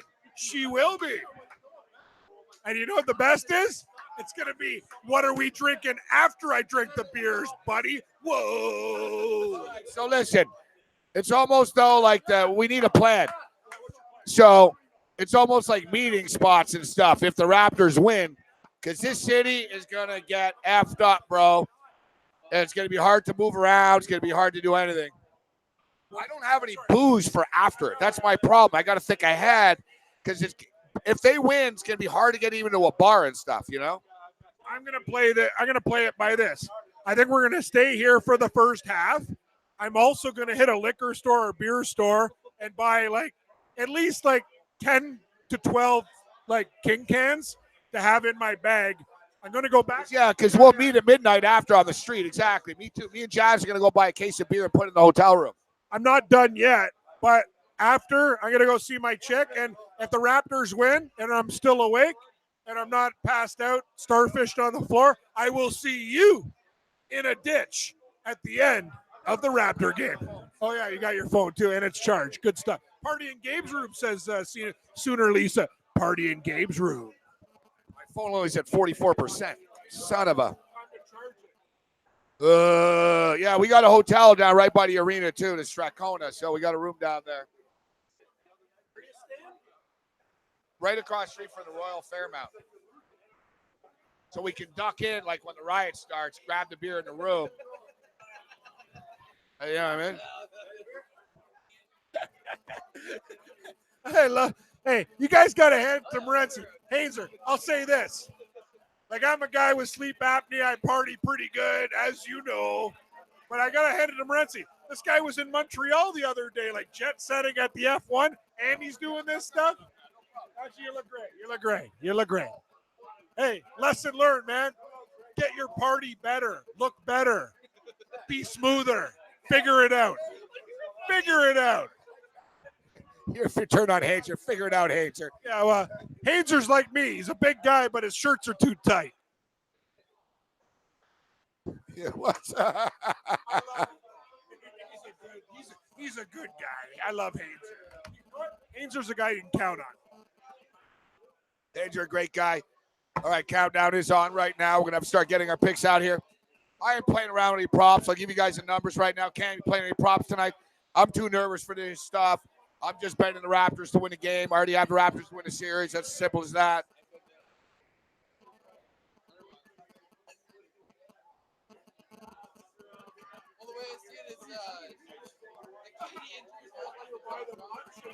Yeah, what the hell is this? What are people talking about it? Carolyn, Cameron. My dad was in line at Starbucks this morning and saw a member of the Warriors coaching staff. My dad told him, I wish you good luck, but I wouldn't mean it. And then bought him his coffee. How Canadian? Oh, boo-hoo, Cameron. Blow me. Oh, isn't that maple syrupy? Hey, I'm Canadian. You know what I say? F you and your coffee. We're sending your ass back to the Bay Area. I like what Louis said. We murder you in your house. I don't give a crap, man. You guys go to state, you come in here laughing and all. Steph Curry, my wife's from here. Yeah, you already stole a woman from us here, from Markham. You ain't stealing a title. Every time, Steph, that you fly in to meet your girlfriend's parents and stuff during the holidays, I want you to remember where you lost an NBA championship. Right here in the sixth. Listen, hey, better sit down. I got one for you. We got a caller. Hey, we got a caller from Vegas. Mike from Vegas. You want to take it? Know what, Yang? We're gonna take it. Yo, what's up, Yang? This is Mike in Vegas. Good to see you, Sean. Thanks for coming out. Hey, good to see you, bro. God bless you. Go Raptors. Yo, what's up, Mike in Vegas? We're doing good. What's going on?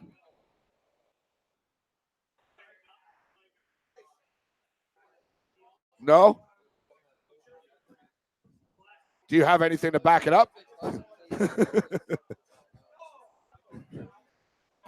Yeah, you know what?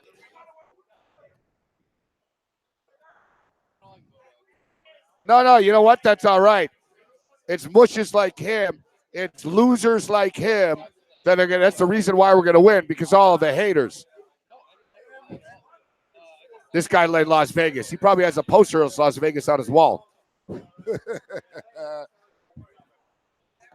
I like it. I like the haters. No, he told us, hey, he said, I just call in to say, I hope the Warriors win, and you're not winning a championship.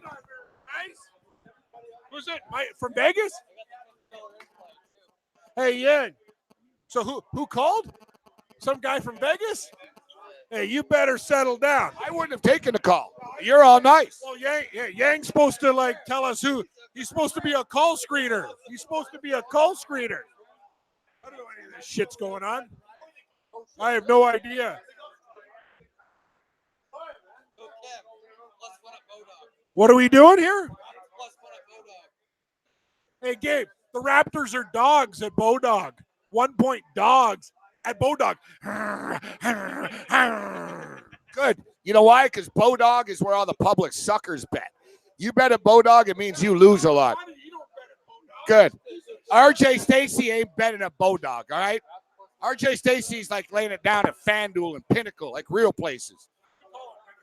Yeah, all right, yeah. Oh, yeah, the Bodog number. They'll let anyone get money in there, like it's the most public site on the planet. You got to get close to the mic, but I concur to what Mr. Feinberg says. Oh, no. They'll pay you. We're not disparaging it. It's a public book. It's a public book. A.K.A. Cam Turkey. I'll tell you a story about turkey books. Yeah. They'll pay. I got a check from them before, but you're right. And Jeff, because I'll give you credit. You won more money than me there. I've won a couple grand, but let a real winner take the mic. I'll just say, you put Bodog on the house credit card. Your wife's asking you, what did you buy in China? Because they route the money like they're so freaking sketchy. They're so sketchy. They're sketchy. I'll tell you a story. When I was in Gibraltar, man, they put the money through Gibraltar. You know what happened to me in Gibraltar? 2 monkeys pissed on my shoulder when I wasn't watching their show. And I go, hey, little monkey, you want an apple? And you know what he said to me? Screw you, Canadian. Right on my back. Two monkeys pissed on your shoulder in Gibraltar. Yeah, I was in Gibraltar with an old girlfriend, not my current one. I go, wow. We went to a monkey farm. I go, what are we doing here? But Morency, I didn't try to understand you. What you don't understand is these flying monkeys, they're part of the show. But Hainzer, those monkeys will jump on your back. And then I'm like, hey, little buddy, you want an apple? And he pissed on my shoulder. And everyone's like, wow. And I go, that monkey was strong. I'll tell you, in Gibraltar, they got flying monkeys, and they piss on humans, especially from behind.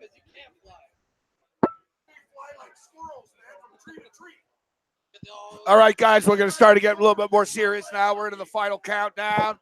The final countdown. Da-da-da-da-da. The final countdown. I'll tell you, it's been a long time running. You know, when I lived in Las Vegas in 2012, I was known as the Raptor guy. All right?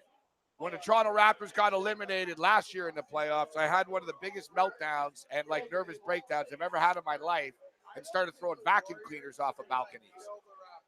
It was like I had a complete – we've been through a hell of a lot with this team. I've been through a hell of a lot with all my teams.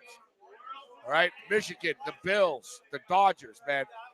I don't even want to say it, but I've lost 11 straight championships. It's going back a ways to like 1989.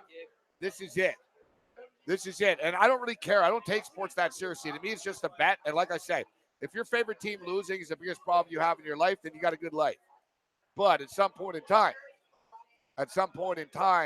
we need to step up. And another thing is, there's so many of you Raptor haters. I know you want to see us lose. I know you want to see my favorite team lose and stuff. But you know what? At least I'm out here living, going to a basketball game where you sit in probably your mother's like garage, and you're typing away, hoping that we lose. Oh, good for you. You can't stop us. The NBA tried to stop us. Joel Embiid tried to stop us. Jimmy Butler tried to stop us. The Greek Freak tried to stop us. The Greek Freak's riding around on a tricycle at Disney World right now. We put up a billboard. New Balance put up a billboard, said the King of the North is coming. You're next. We went into Oakland and we beat these guys 2 nights in a row in Oakland. All right? We played the Golden State Warriors. We played this team so far 6 times this year. We're 5-1. There ain't no excuses. The time is now. The Toronto Raptors are going to win a championship tonight, and Canada's going to be lit. It's going to be lit. You can't stop us. You can't stop it. This is a movement. We are the North, and the world is going to know about it in about 5 hours' time. Now, where's my drink? All right, let's get this. I'm not going to lie to you. I'm nervous as hell, and I'm scared of the Golden State Warriors. But that's why we're going to win, because I know the Raptors are scared of them too. The Raptors need to be fearful. All right, but we're the better team. We play fast-paced basketball. We play defense. We have ball movement. The crowd is going to be insane, man. And we're going to put this team over the top tonight, and we have the best player in the world in Kawhi Leonard. We have the best player in the world in Kawhi Leonard on the court. It's time, as you see his face behind me right now. He stepped it up a notch in the fourth quarter of game 4. Now he's going to raise it up another notch. And we got this. We're going to get this. We're going to get this. This changes. Like there's kids right now in Cameroon. There's people all over the world right now. The Raptors have connected like basketball teams normally don't. You guys don't get it, man. There's African dudes on the streets of Manhattan stopping me, telling me, go Raptors. All right? Because they're Siakam fans and Ibaka fans. There's Wichita State fans that Fred Van Fleet. You go down the list, man. Montreal. People are asking him, Montreal, is Chris Boucher going to play? It's like, no, he ain't, but he's from Montreal and he's on the team. All right? Jeremy Lin. There's so many stories of the Raptor players, man, in their life. And Kyle Lowry, who's been laughed at and mocked for being a crappy playoff player. We're going to see Kawhi Leonard screwed by the Spurs. Last game that he ever played, he got cheap shot and injured by the Warriors. Now we can end the Warriors. We can end it dynasty. We're going to end it dynasty.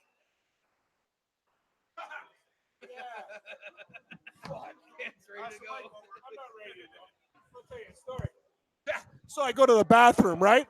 The soap dispenser, it's not there. Okay, fine. Who do I see? A guy from Shoeless Joe's that I used to know. How are the ponies treating you, Cam? Pretty well, friend. Pretty well. But you know what, Gabe? We're not about ponies. We're about the Raptors. Let's throw it down. Look, Moretzi's getting nervous. His feet are shaking. His hands are twinkling. He thinks he's actually nervous. Is it Homicide as the opening act, or is it the Raptors?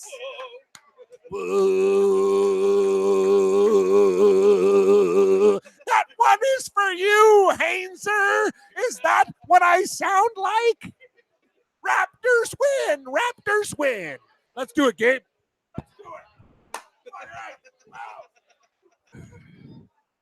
All right, we got a couple of minutes left here. Final prediction, Shano. Shano, final prediction. 109, 102 Raptors. And before I go, I got to give a shout out to my boy Big Poppy. Hey, keep fighting. We're praying for you, man. That's why I don't go down to the Dominican. I'm broke, man. I'm scared. You don't go down there. And hey, I'll give Gabe credit. Gabe went to Costa Rica strong. Got to worry about bullets and Crocs. Cam, it's a pleasure. Another epic show in the books. Always a pleasure. The countdown is on to greatness. As I stated, I know you want to see us fail, man.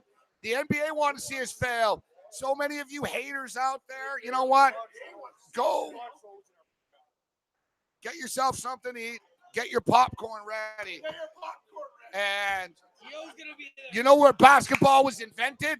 Right here in Canada. You know where the Larry O'Brien Trophy is going to be at the end of the night tonight? Right here in Canada in the 6.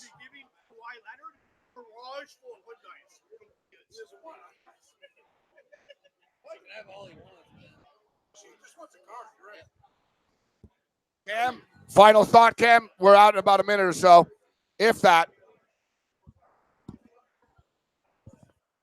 Oh, here it is, Cam. The music started. Welcome to our house, pitches. It's done. Boom. Oracle, see ya.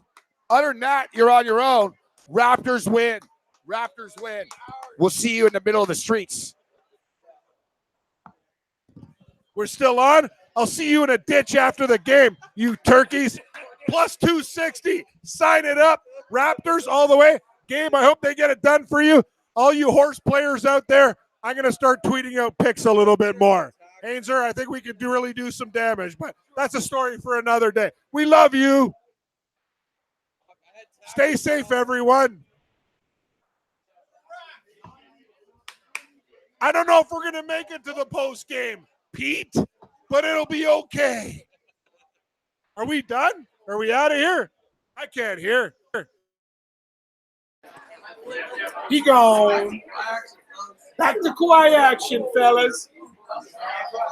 Good show. Good show. Actually, Epic show. Actually, great show. When I say good show, this was a great show. No, it worked out. We got it rhythm. We had one microphone. One microphone. Yeah, we made it work. No you problem. have no idea, Gabe. When you were out with Garner, Yang was going crazy. Garner talks too low. You better do something quick. I'm like, okay, Yang. Yang bust my balls, eh? All the time. Because you and Gabe are fine. Garner speaks too quiet. I'm like, what, man? What do you want me to do? Eat the microphone? I won't make it. You're right, Jan reports. I won't make it to tip. Is that Julio? That's Julio. Jan reports. Honestly, I think Jan reports is big card Julio. I cannot stand that person. He's a good guy. Yo, what's up? Oh, we're still on. Now we're not on fantasy this year. Hey, can you wipe this down? Sorry. I'm starving. Is it Yo, Jazz. 5 minutes. 5 minutes, 10 minutes. We're leaving. We're leaving in 5 or 10 minutes. Oh, really? Yeah. How many pounds of wings you guys want? Is anybody in? Or? How do you have them? Just a regular buffalo style? You guys like buffalo or breaded? Or? Oh, yeah. Oh, I'm sorry. 100 flavors. I don't need 100 flavors. I just need wings. It's not midnight. Shit, that's the wrong night.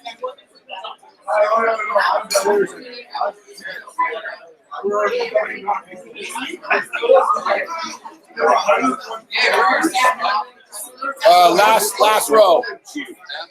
I don't know. Yeah, right up in the rafters, like section 322, I think. 319. What was the damage for those? What was the damage for those? I got them. I just got to put this here. Yeah, no worries. They can't see it. I got them last week for $850 US. Oh, fuck me, that's a steal. Yeah, that's amazing. It worked out to $1,465 Canadian. The same tickets, like $3,000 now, yeah.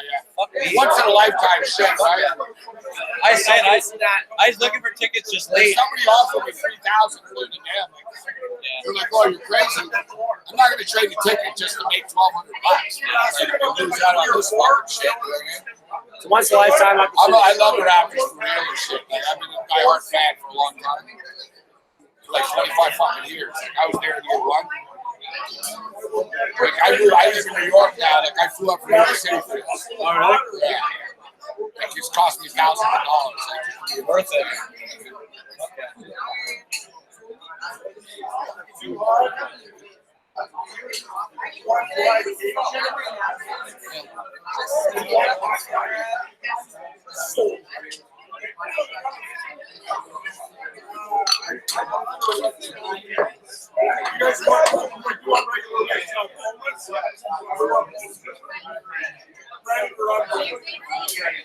I'm from New York.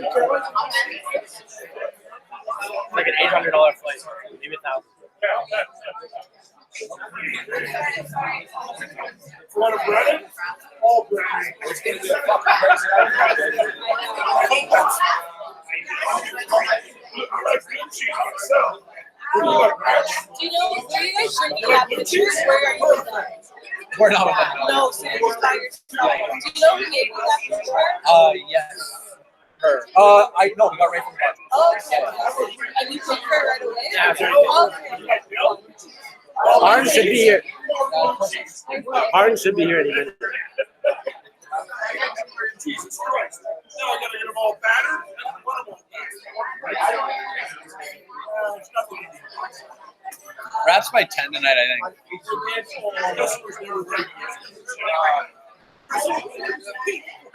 I used to go to bars and like get anywhere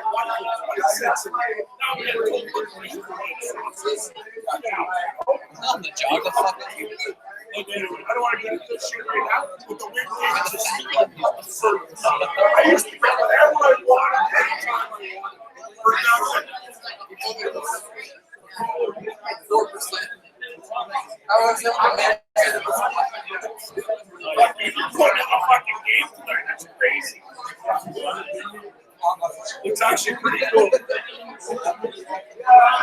don't know. I'm going to be honest with you. I just don't have the money. I got so many fucking more. No, I wouldn't. I go to the league game, but Vince would probably get a ticket because he has seasons, right? So he goes, yeah, that's the thing. Like, that's the thing. Vince would go to me and you gotta pay an extra. Like I've got to fight with people. The Raptors are awesome. The problem that I have though is like it's just one of those things that every person that does them, like MLS never stops to fucking like just they love to fucking do it. How much was the pitcher? Oh, Vince is in the house too. See Tony retired? That's fucking hilarious. Fucking call it. Hey, RJ Stacy's taking it. I tried to tell him to call him, but he fucking loves it. Yeah. Oh yeah, he knows who we are. I guess too. Yeah. I wonder if my roommate Papa worked for these guys. Sportsnet? Is it Sportsnet? And oh right, yeah. You can just put it beside him there. I was just gonna pay for it. I'll forget.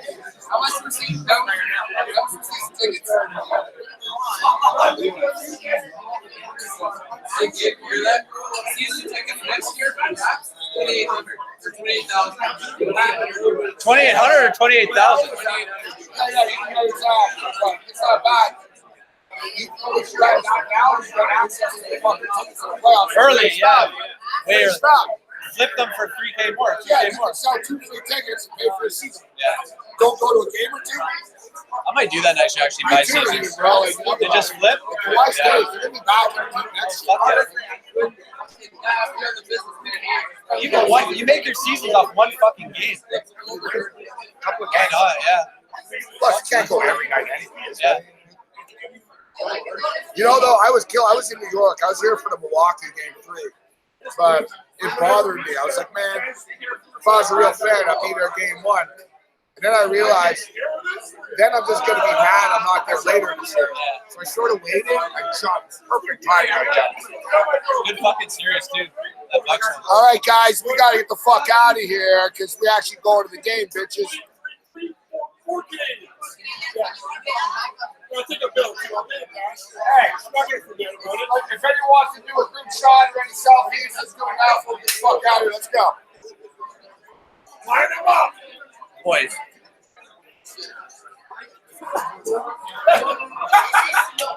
You want to fucking fix it like a fucking head? Yeah! Okay. No, this. These are all the fat blood. That's so good. Yeah. Picture.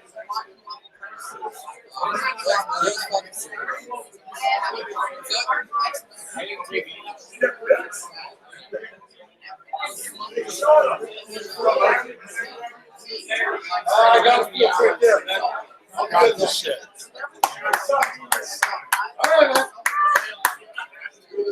All right, we got to shut this shit down. Listen, I would Periscope, but I'm on a Canadian phone. I really can't. I'm going to be with Jazz. Check out Jazz's shit. He'll retweet me. He'll tweet at me, and I'll retweet it. I'll go with some pictures and some video after the game. We'll do something, but I could be pretty fucked up later. So we'll see what happens. Fucking from my mouth to God's ears, let's go Raptors, guys. We need this, man. This is it. Let's go. It's time we fucking win. Let's go. God bless.